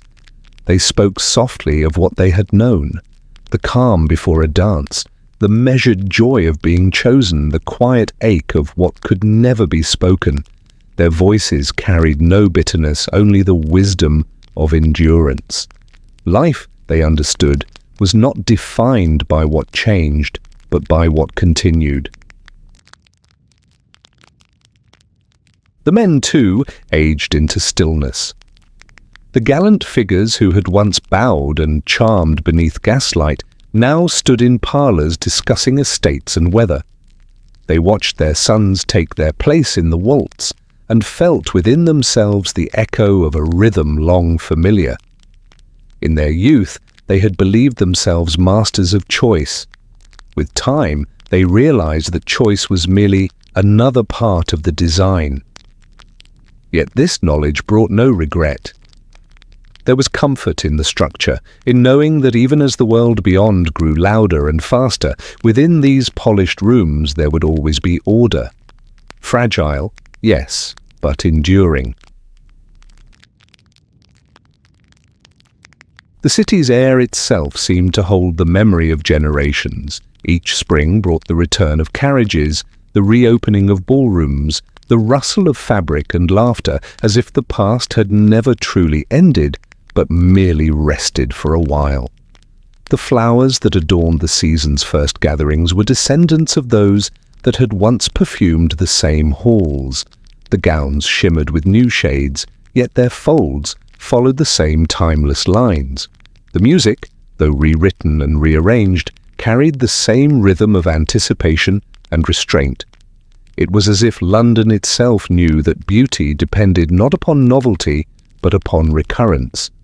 The reassurance that beneath every surface change, the pulse of continuity remained. There were, of course, those who longed for something different, who dreamed of freedom beyond the chandelier's circle. Yet even they found themselves soothed by the city's calm design. For every generation that whispered of revolution, another found solace in tradition. Time did not erase the world of manners. It tempered it, softened it, allowed it to breathe. The strictness of the past became memory, and memory, in turn, became tenderness. People no longer lived the rules as burden, but as rhythm, the slow heartbeat of a civilization that had learned to endure through grace. Beyond the boundaries of drawing rooms, England itself was shifting. Industry rising, railways expanding, the sound of progress echoing across the countryside. But within the heart of London society, time folded gently inward. The Regency spirit lingered not as fashion but as temperament. It lived in the quiet grace of conversation, in the patience of civility, in the belief that composure was itself a form of kindness. The city changed its clothes but not its soul. And perhaps that was the truest measure of continuity. Not resistance to change, but the ability to carry one's essence through it. In later years, when people spoke of that age, they did so with a kind of wistful calm. They remembered the soft light of gas lamps on rain-polished streets, the echo of distant violins, the low murmur of carriages at night. They spoke not of scandal or grandeur, but of balance, the sense that life then had its own slow dignity, that its people moved through time as one might move through a garden, attentive to small beauty rather than sudden bloom. For all its restraint, that world had given its inhabitants something lasting, the art of stillness, the quiet knowledge that calm itself could be a form of strength. And so as years turned into decades, the legacy of that quiet age endured. The daughters became mothers, the observers became memories, and yet the pattern remained. New faces entered, new voices spoke, but beneath them flowed the same current, steady, luminous, unbroken. London changed, and still it stayed. The soft endurance of humanity moved with it, a wish repeated across time, to belong, to be seen, and to find peace within form. In that continuity lay the gentle triumph of the age, a civilization that understood how to endure not through conquest or invention, but through grace. It was not a stillness of ignorance, but of wisdom, not a denial of feeling, but a harmony between feeling and form. Time passed, and the world shifted, but the calm remained, not as nostalgia, but as truth. The music faded, yet its echo lingered, soft and enduring, like the rhythm of a heart that has learned how to rest, without forgetting how to feel. The quiet inheritance. The world that once revolved around candlelight and carriages has long faded into the soft distance of history, yet its lessons remain like the lingering scent of lavender upon old lace. The age of the Regency, with its polished restraint and measured light, may have passed into memory, but the quiet essence of its spirit continues to breathe through the generations that followed. It exists not in the grandeur of palaces or the shimmer of gowns, but in the subtler inheritance, the rhythm of patience, the dignity of composure, the grace of emotions tempered by understanding. Time has carried away its fashions, its dances, and its names, but not its soul. For beneath every shift in human progress, there remains the same enduring desire to find beauty in order, gentleness in strength, and calm within change. Through letters, diaries, and unspoken customs, the echo of that world endured. In small towns and quiet estates, families still gathered around polished tables, still valued conversation that moved with rhythm rather than haste. The art of listening, so prized in the age of salons and tea rooms, remained a kind of moral inheritance. Children, though dressed now in simpler fabrics and speaking of railways and steamships, were still taught the lessons that shaped their ancestors, that kindness need not be loud, that discipline can exist without coldness, and that refinement is not a costume, but a consciousness. Even as factories rose and cities widened, there were still homes where the light of candles burned beside the hum of progress, where gentility survived as an inward grace rather than an outward display. Those who descended from the families of that time carried more than names and portraits. They carried tone. In their speech, one could still hear the careful modulation that had once governed drawing-room conversation. Sentences arranged not to impress, but to harmonize. In their gestures, one could still trace the elegance of restraint, the deliberate calm of those who believed that composure was not a mask, but a form of respect. They wrote their letters with the same balance their ancestors had used, measured, thoughtful, never hurried. Even their silences carried meaning. Though the world outside grew louder with invention, inside the heart of these quiet inheritors, there remained an understanding that gentleness, once cultivated, becomes its own kind of power. It is easy, perhaps, to imagine that progress leaves no space for calm. The clatter of the industrial age, the rush of trains, the noise of markets, all seemed to drown the softness that once defined the drawing rooms of the past. Yet remarkably, the spirit of that earlier world adapted rather than disappeared. The grace of the Regency did not perish beneath the engines of modernity. It transformed into something quieter, inward, enduring. A woman reading beside a window in 1880 carried the same composure as her great-grandmother beneath the chandeliers of 1815.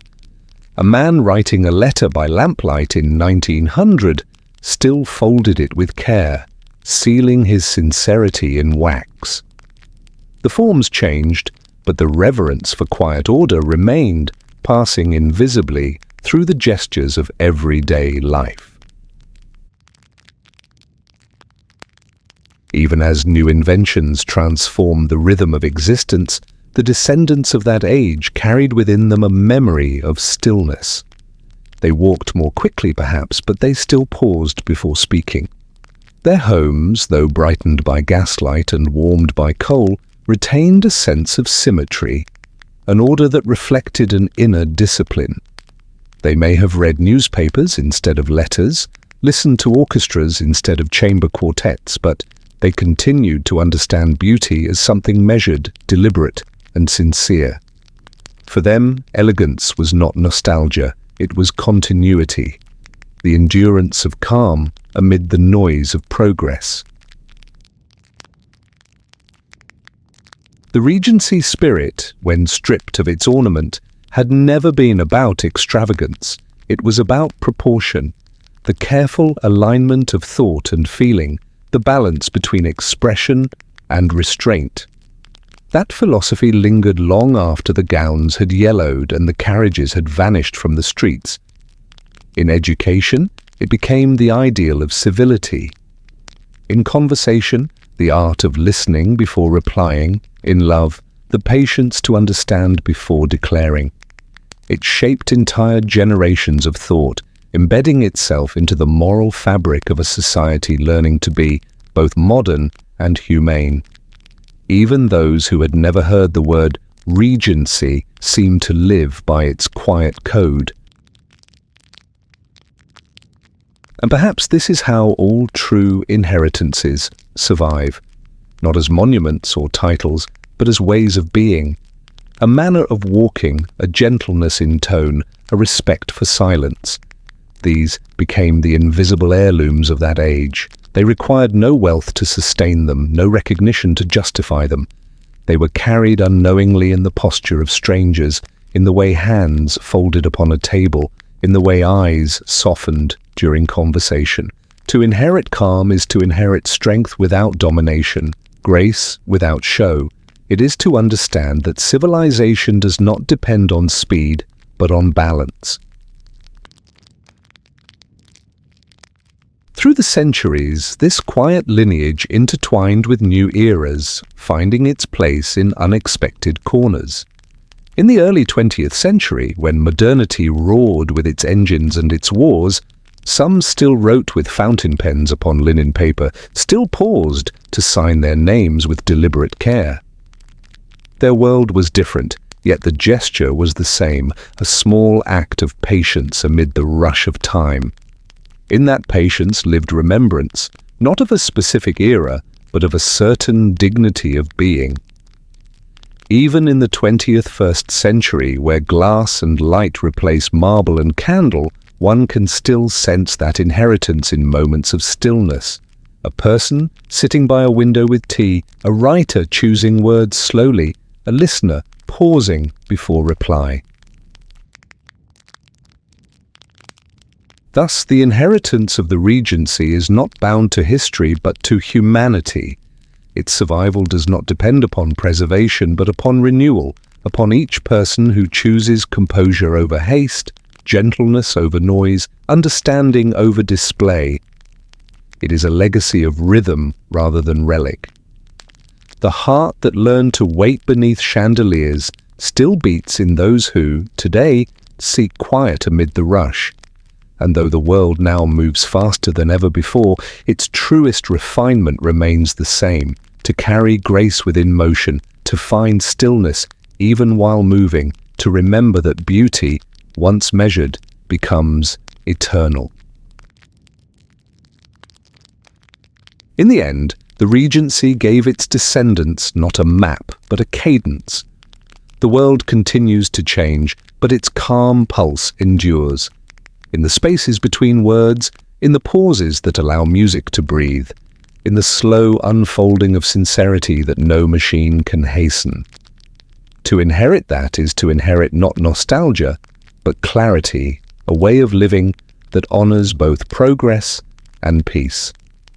And so, in the quiet inheritance of manners and thought, the old world continues not as imitation, but as spirit, patient, enduring, and endlessly human. The echoes of elegance.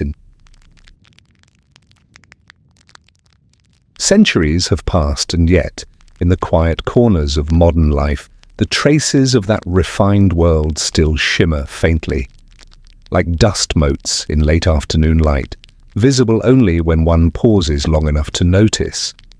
The age of the Regency has long dissolved into history, yet its essence remains suspended in gesture, tone, and rhythm. In the way a letter is signed with care, in the way a voice lowers instinctively in politeness, in the way two strangers exchange a restrained smile across a crowded room, the old spirit breathes again. The world has changed in form, but not in heart. The elegance that once moved through candlelit halls now moves through daily life in subtler ways, invisible yet constant. An inheritance of manner, of thought, of quiet precision. Its architecture endures not only in stone, but in behavior. The symmetry that once governed drawing rooms and garden walks still governs the cadence of certain conversations, the pacing of words chosen to soothe rather than to strike. In the pauses between sentences, one hears the same balance that shaped an era. The belief that composure is an offering, that thought should arrive clothed in calm. Though the waltz itself may belong to history, its rhythm lingers in modern exchange, in the gentle back and forth of discussion, the ebb and flow of attention, the shared courtesy that allows one presence to harmonize with another. Modern life, with all its haste and freedom, sometimes pauses without realizing why. A hand lingers on a doorknob, a voice softens before reply, a crowd in motion falls into unplanned rhythm, and in those brief intervals, the past returns. It is not nostalgia, but continuity. Beneath the digital hum, beneath the glare of electric light, there remains the same longing for proportion that once defined the human sense of grace. Though we live among noise and speed, the heart still recognizes balance when it encounters it. The Regency was never only an age, it was a measure, a tempo, and that tempo continues to beat, even now, beneath the restless surface of the modern day. In the quiet gestures of everyday life, that rhythm reveals itself. A teacher arranging her desk before class, a craftsman smoothing the edge of wood before signing his name, a writer choosing a word twice before setting it down. Each performs a small ritual of attention. This is the new expression of elegance, no longer confined to the salon or the ballroom, but living in the invisible artistry of care. The discipline of grace, once dictated by social rule, now survives as instinct. The understanding that order soothes, that patience refines, that beauty is born not of excess, but of restraint. If one listens closely, even the modern city carries traces of that old composure. Its symmetry lies not in facades, but in rhythm, the repetition of footsteps on pavement, the choreography of people crossing at light, the soft echo of doors closing in sequence. Architecture has changed, but proportion endures.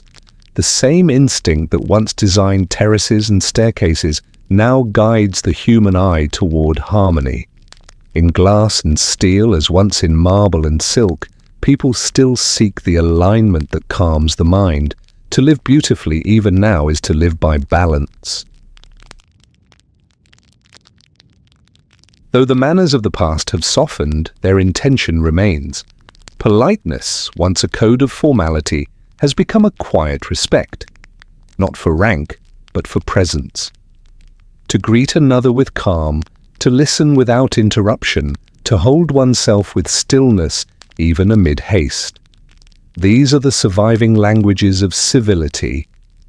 They are not performance, they are memory.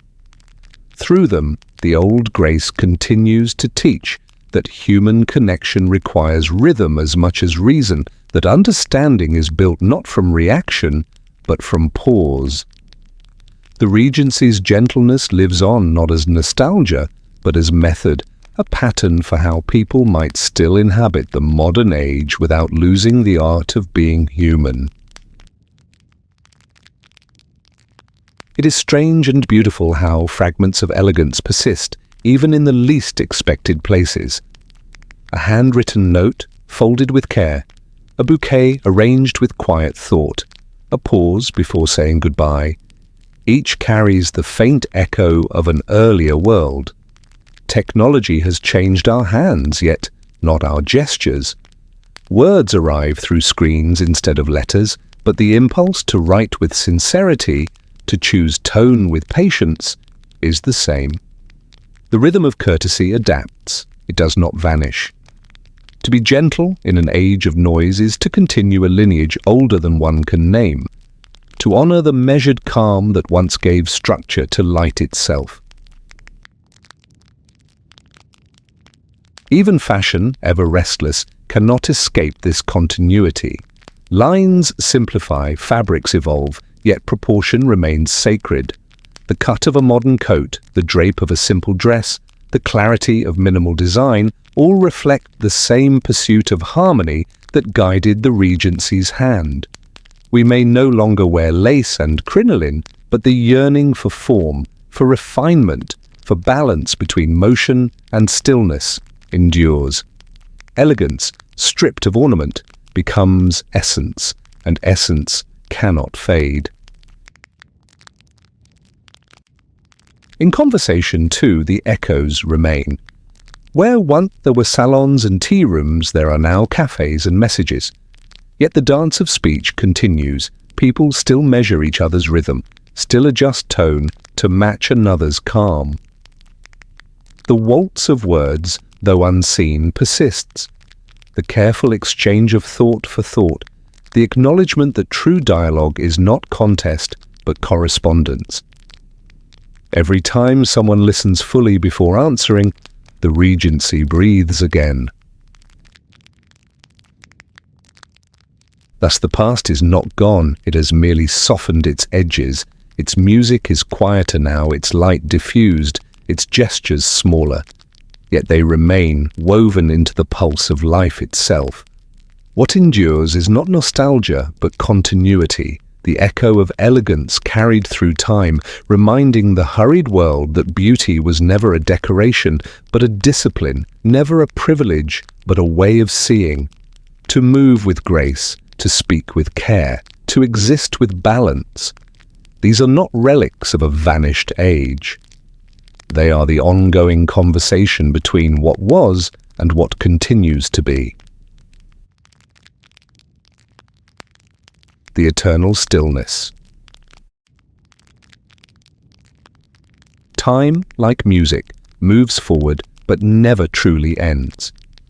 It changes key, alters tempo, introduces new instruments. Yet the melody remains, winding through the centuries with its quiet persistence. The age of chandeliers and powdered grace has long passed, yet its rhythm lingers beneath the hum of modern life. The dance of manners, of restraint and warmth, continues within history's long breath, echoing in ways so subtle they are almost invisible. The world no longer dresses for candlelight or waits for carriages at midnight, yet somewhere in its movement the same balance of gesture and silence endures. What has faded in form endures in spirit. What once glittered has softened into memory, and what was once ceremony has become reflection. The chandeliers of that age have dimmed, their crystals resting now in museums or private attics, their light gone from the rooms they once adorned. Yet they shine still within the mind's quiet interior, casting golden echoes across imagination. Their glow has become symbolic, a light that no longer illuminates faces but thoughts. Through memory, it continues, soft, diffused, unbroken. When we speak gently, when we listen before responding, when we choose calm over display, we relight those chandeliers. Their brilliance survives not in objects, but in actions, small courtesies, patient pauses, the old music of civility translated into the language of the present. The stillness that marked that time was never absence. It was presence slowed until it became grace, a stillness alive with thought, discipline, and care. Today, amid a world of constant motion, that stillness feels almost sacred. To pause before speaking, to walk without hurry, to admire something without the need to own it. These are not old-fashioned gestures, but modern acts of resistance against noise. In every age, stillness must be chosen anew. The Regency knew this, though it named it differently. For them, it was manners. For us, it is mindfulness. But the essence is the same, to honor time by inhabiting it fully, to find beauty in composure rather than speed. The dance of restraint and warmth that once guided conversation and affection still lives within us, though the ballroom has changed.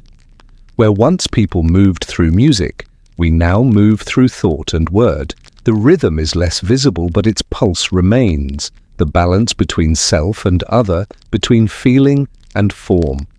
To be graceful today is to practice awareness, to understand that our smallest choices ripple outward. A soft voice amid argument, a measured gesture in a world of excess. These are the new waltzes of humanity. They require no orchestra, no polished floor, only intention. The old dance has simply changed its setting. It continues beneath the surface of daily life, quiet and enduring.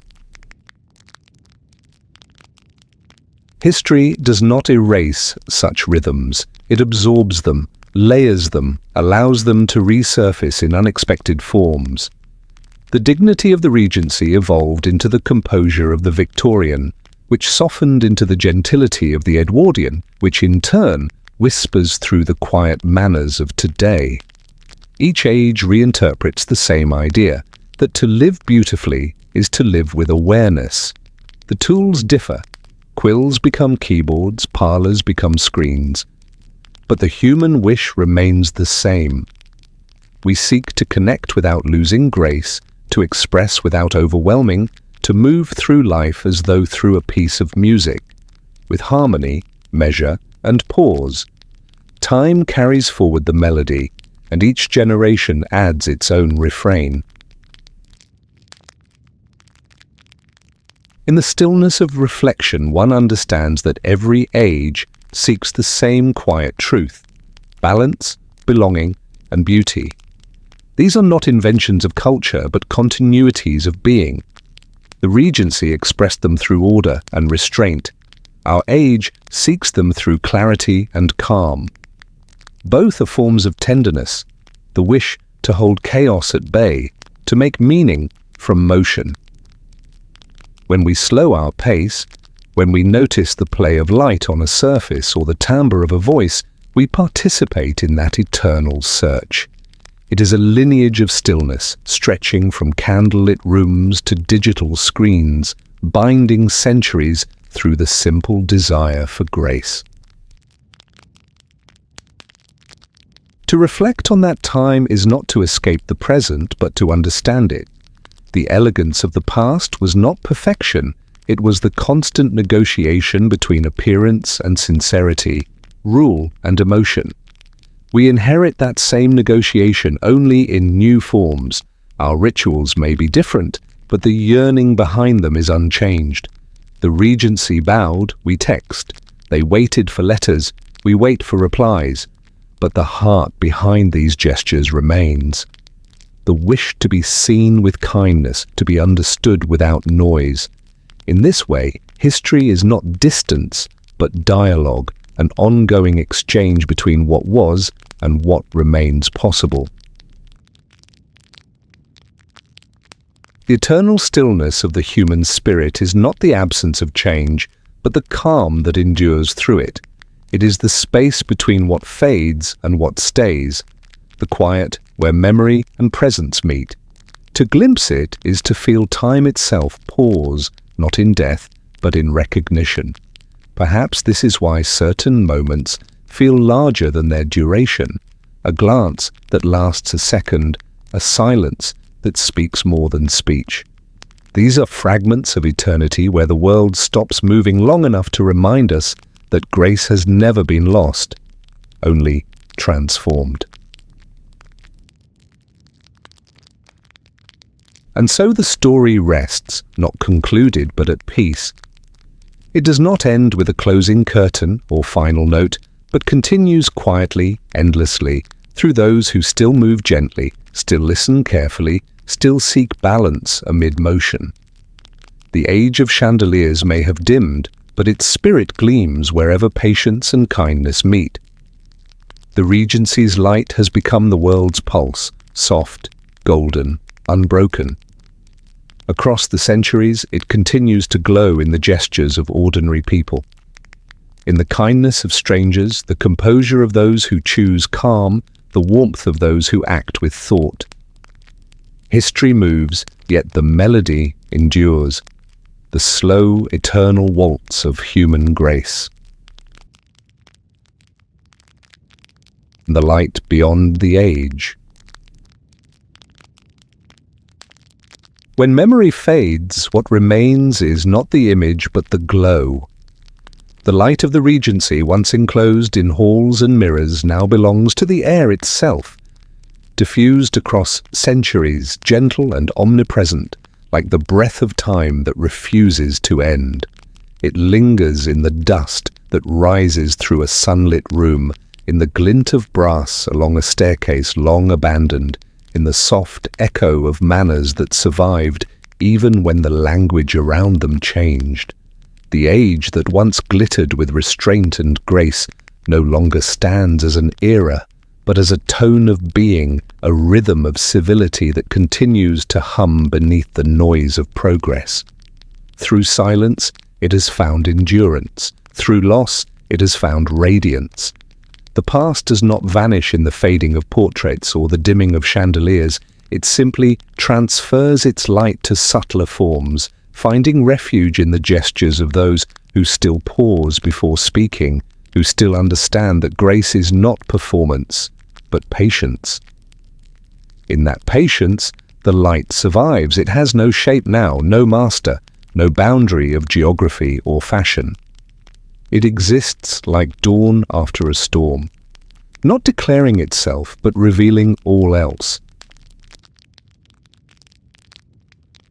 Across the centuries that followed, the traces of that light drifted through the corridors of changing worlds.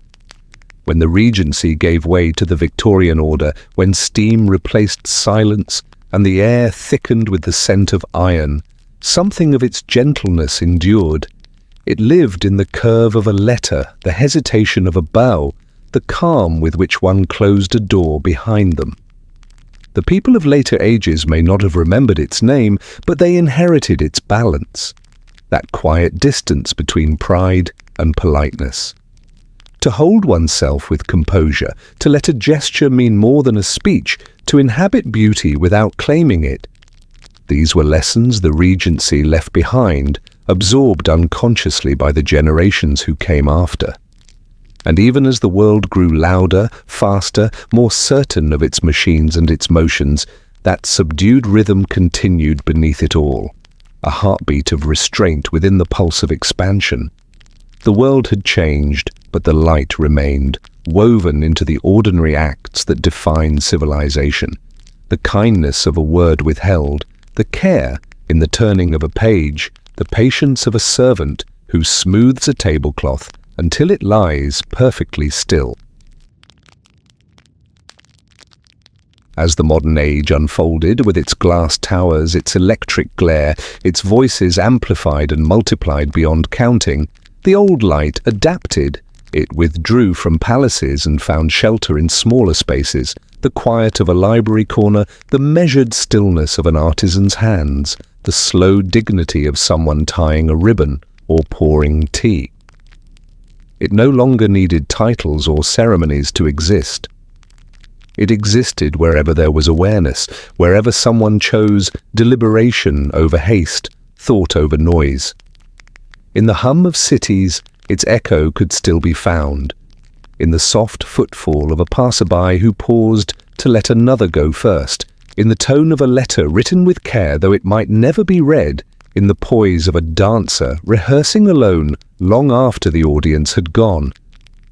The light of the Regency had become something universal, detached from the century that birthed it, yet faithful to its essence, the art of composure. Those who sense it today may not name it as such, yet they feel it. In paintings where stillness is more eloquent than colour, in music where restraint heightens emotion, in architecture that values proportion over extravagance. It is the same balance that once guided a generation through its delicate rituals of address and attire. The candlelight has turned to lamplight, the silk to cotton, the carriage to train and tram, but the underlying grace, that invisible geometry of courtesy, remains unbroken. The Regency has become less a historical period and more a way of perceiving the world, a discipline of calm, a belief that gentleness is not weakness but art. To live with elegance, to measure one's words, to honor silence as much as speech. These are the fragments of its philosophy that time has refused to erase. The light endures not because it is remembered, but because it is repeated. In the modern world, surrounded by the rush of perpetual movement, that repetition takes courage. To live slowly, to act thoughtfully, to preserve beauty in an impatient age is itself a form of quiet rebellion. Yet those who do so carry the same radiance that once filled the mirrored halls of the Regency. It is not nostalgia that moves them, but a shared instinct, the understanding that dignity is timeless. The gestures may have changed, the garments simplified, the speech transformed, but the essence remains, a deliberate softness in a hardening world. In a glance of empathy, in the patience of a craftsman restoring an old frame, in the pause before responding to anger, there lies the continuation of that age's light. It has crossed from chandeliers to skylights, from etiquette books to human instinct, from the whisper of silk to the still breath before kindness.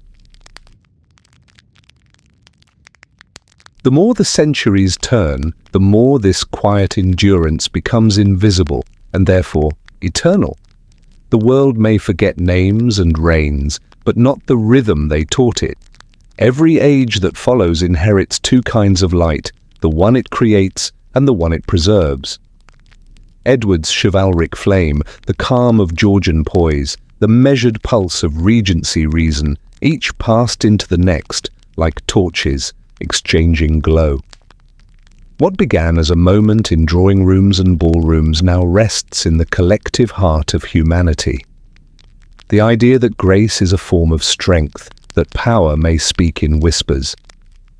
The houses have fallen, the portraits faded, yet in every act of restraint there flickers the same gentle illumination that once guided a world through its most elegant hour. To imagine that light is to understand time itself, not as loss, but as transformation. The centuries do not bury what was beautiful, they translate it. The past becomes language, the language becomes habit, the habit becomes presence. The Regency became the Victorian, became the modern, and through each metamorphosis, the glow persisted. In the shimmer of a polished floor, in the balanced symmetry of a window frame, in the quiet confidence of a letter written by hand. There it is, unchanged. Time, it seems, does not destroy refinement, it distills it. And so the light survives not as memory but as motion, a current that passes from one generation to the next, subtle but unstoppable. Now, in this present age of glass and speed, the same light glows differently. Softer perhaps, but no less clear. It rests in the patience of a teacher, the dignity of an elder, the small courtesy of a stranger holding open a door. It dwells in the order of a well-kept room, the harmony of balanced tones in a piece of music, the calm of a sentence that means exactly what it should, and no more. The world may celebrate noise and spectacle, but beneath it, the ancient rhythm continues, serene as breath. To live with grace amid distraction is to keep that light alive, not in defiance of the age, but in quiet partnership with it. For history's true survivors are not monuments or rulers, but principles, and of those, the light of composure is the most enduring. If one were to walk through London today, among its carriages turned to cars, its lanterns turned to lamps, and its parlours turned to cafes, they might still sense it. A faint hush in the air, a rhythm beneath the movement. It is the same pause that once preceded conversation, the same awareness that once shaped every glance and step. The city has changed, but the undercurrent of civility, that soft, invisible etiquette of coexistence, remains.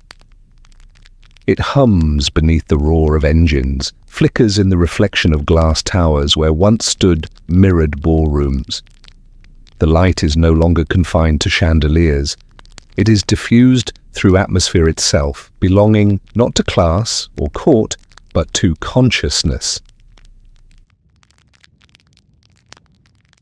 And so when memory fades, what remains is not the image, but the glow.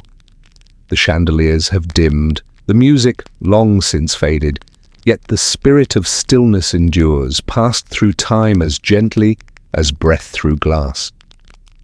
The light of the Regency now belongs to no one and to everyone, to each hand that writes carefully, to each voice that lowers itself in respect, to each heart that finds beauty in composure. Through countless changes of faith, fashion, and fortune, it remains as the quiet axis of human grace, the reminder that refinement is not in what is possessed, but in what is preserved. The past does not vanish, it becomes light, and that light continues, passing from gesture to gesture, from thought to thought, until it fills the air around us all. It is the still illumination beyond the age, the enduring calm that guides every generation toward itself. Patient, balanced, and whole, top of form. the resting, grace. At last, the story lies in silence. The rooms that once shimmered with conversation have grown still, their air scented faintly with dust and old perfume, their mirrors clouded by time. The carriages that once lined the gravel paths have long since vanished. Their wheels no longer echo against the cobblestones. Curtains hang motionless over windows that once caught the morning light of a vanished century. Yet within this stillness something remains, the essence of an age that refused to vanish even when its voices faded. It is not a relic of splendor, but a breath of calm that hovers between centuries, invisible yet enduring. History does not bury it, it merely folds it deeper into the rhythm of time, where memory is no longer recollection, but resonance.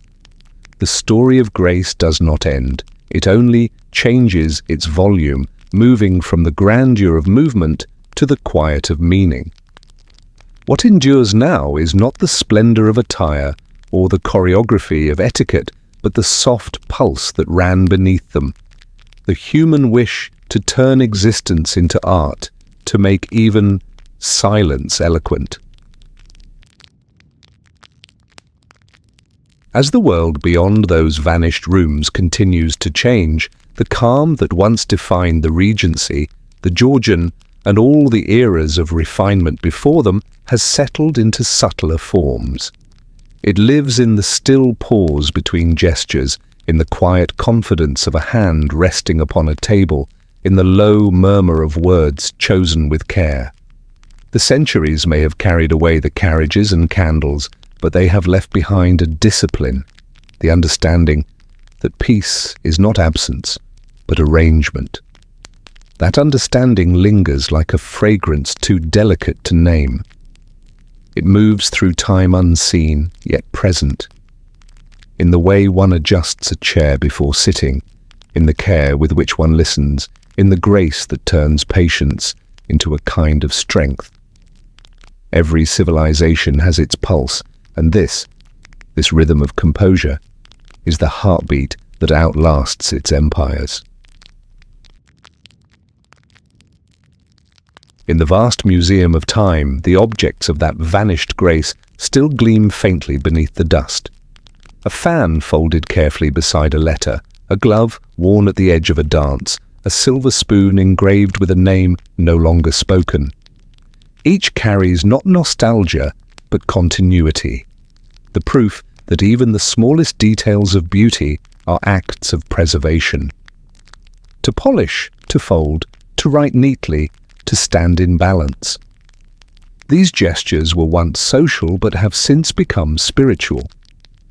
They remind us that civilization begins not in conquest but in composure, not in dominion but in rhythm.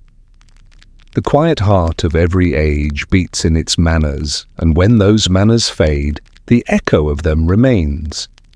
An echo that whispers still, asking us to move gently, to think before we reach, to understand before we speak. The world has learned to move faster, yet even within its speed, there are pauses where the old rhythm returns. A pianist's hand hesitating above a key, a writer pausing mid-sentence to weigh a word, a craftsman smoothing the edge of wood until it feels like silk. In these moments, the same grace that once filled salons and drawing rooms breathes again. It does not need chandeliers or powdered wigs to exist. It requires only awareness. Awareness that time, when slowed, reveals meaning, that motion, when understood, becomes harmony. This is the final inheritance of refinement, the wisdom that peace is not stillness, but the understanding of movement itself. The manners of the past were never cages, but patterns, the careful architecture by which human connection could sustain itself through fragility. When we recreate those patterns in any form, we awaken that same order. If one listens closely, one can almost hear it, not as a melody, but as a hum beneath the present. The sound of pages turning in a library, the soft murmur of polite conversation in a cafe, the rhythm of footsteps that fall without haste. Each of these is an afterglow of that ancient equilibrium. The people who move through such moments may know nothing of the Regency or its codes, yet they carry its light within their gestures. It is not the history they preserve, but the principle that human life, to be endurable, must be conducted with a sense of grace. Without that grace, motion becomes noise, and freedom becomes frenzy. To live beautifully is to understand this rhythm. To act kindly is to continue its flow. As twilight falls upon the long arc of centuries, the story of grace itself seems to rest, but even rest is not extinction. It is the gathering of stillness before another beginning. Just as the tide withdraws only to return, the manners and quiet virtues of past ages retreat into history only to reappear in new forms. A generation that rediscovers patience rediscovers civility. A voice that lowers itself in kindness rekindles the gentleness of courts long gone. There is no true death in the realm of rhythm, only transformation. And so the calm that shaped those distant ages remains alive, folded within the layers of habit and instinct, waiting to be felt again. The story does not end, it simply rests beneath the world's louder stories, breathing at its own pace. Even the dust of forgotten rooms carries memory. Walk through an abandoned estate and the silence will tell you more than the stones. It will tell you that every civilization ends not in ruin, but in rest. That the truest achievements are not monuments, but manners. The walls that once heard conversation now hold only air, yet that air retains a trace of warmth, of language, of restraint. The people are gone, but their way of moving through the world, slowly, deliberately, with respect for space and for silence, remains a kind of unseen architecture. Time, for all its erosion, cannot dismantle that. It may take the marble, but it leaves the proportion. It may steal the sound, but it preserves the rhythm.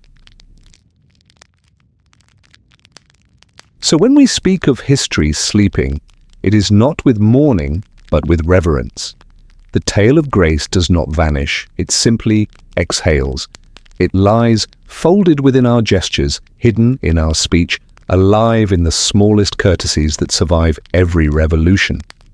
Even the simplest act, a nod, a quiet apology, a moment of still attention, carries within it the same ancient knowledge.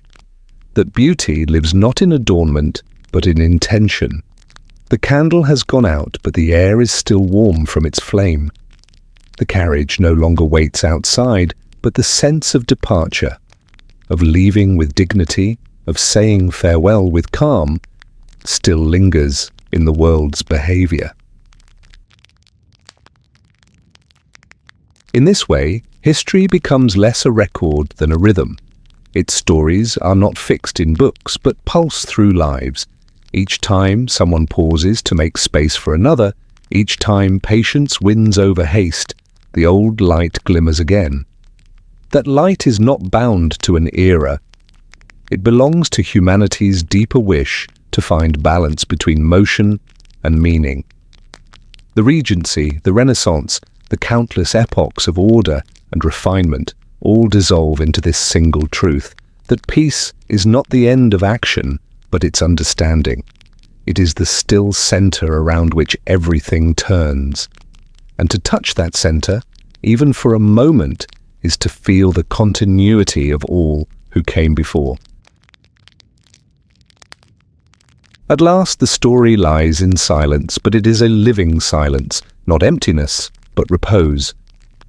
The rooms have emptied, the candles gone cold, yet something tender continues to breathe between the stones. The calm that once shaped a civilization now lingers as the invisible pulse of all that follows. The past rests, but it does not sleep alone. It sleeps within us. It waits in the space between words, in the quiet before dawn, in the grace that still governs the smallest actions of those who do not even know they are keeping history alive. The tale does not conclude. It simply folds itself into eternity, unbroken, unhurried, endlessly kind. Its rhythm moves through time like the tide, retreating only to return. And in that eternal motion lies the truest rest, the resting grace of all things that have learned not merely to exist, but to endure beautifully.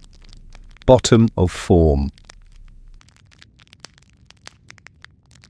As the night deepens, the lights of Regency England fade softly into the distance, dissolving like the last notes of a waltz drifting through open windows. The chandeliers that once glittered with brilliance now hang in shadow, their crystals catching only the faint memory of light. The music, once full of movement and laughter, quiets into a lingering hum, the sound of elegance falling gently into silence. The streets outside, once alive with carriages and whispers, grow still beneath the weight of moonlight. It is as if the entire age exhales, releasing its poise, its grace, its restraint, into the calm that follows all ceremony. What remains is not the splendor that could be seen or heard, but the stillness that lived beneath it, the quiet effort that made the beauty possible. This was never merely a world of luxury. It was a world of control, of polished manners that concealed endurance, of smiles that balanced both strength and fragility. The people who moved within it lived by rhythm rather than impulse, by understanding rather than declaration. Each gesture, each silence, was a form of communication, a way of preserving harmony within the fragile order they inherited. To live in such a time was to participate in a long collective performance, one that required patience more than brilliance.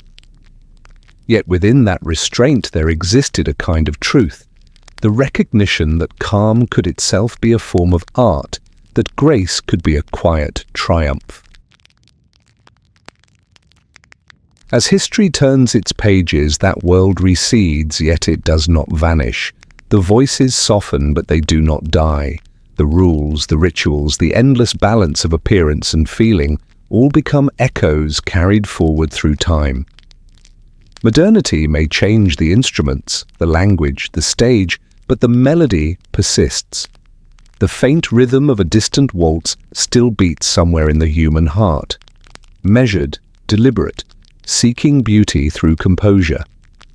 It reminds us that every age, no matter how forward-looking, is built upon the patience of those who came before.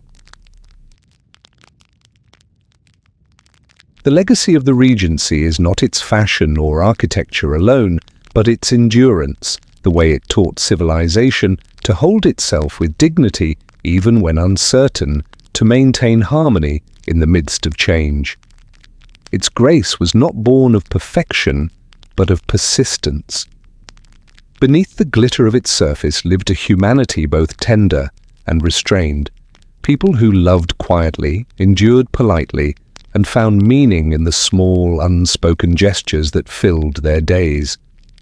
They understood something that modern haste often forgets, that gentleness can outlast grandeur, that silence can carry more truth than speech. Now, when we look back upon that era, we see not distance, but reflection, a mirror of our own search for balance between motion and rest, expression and restraint. The chandeliers may be dim, but their light endures in memory. The music may have faded, but its rhythm lingers in the heart's slow measure. The story of Regency England is not a closed chapter, but a continuing echo, reminding us that civilization's finest moments are often its quietest.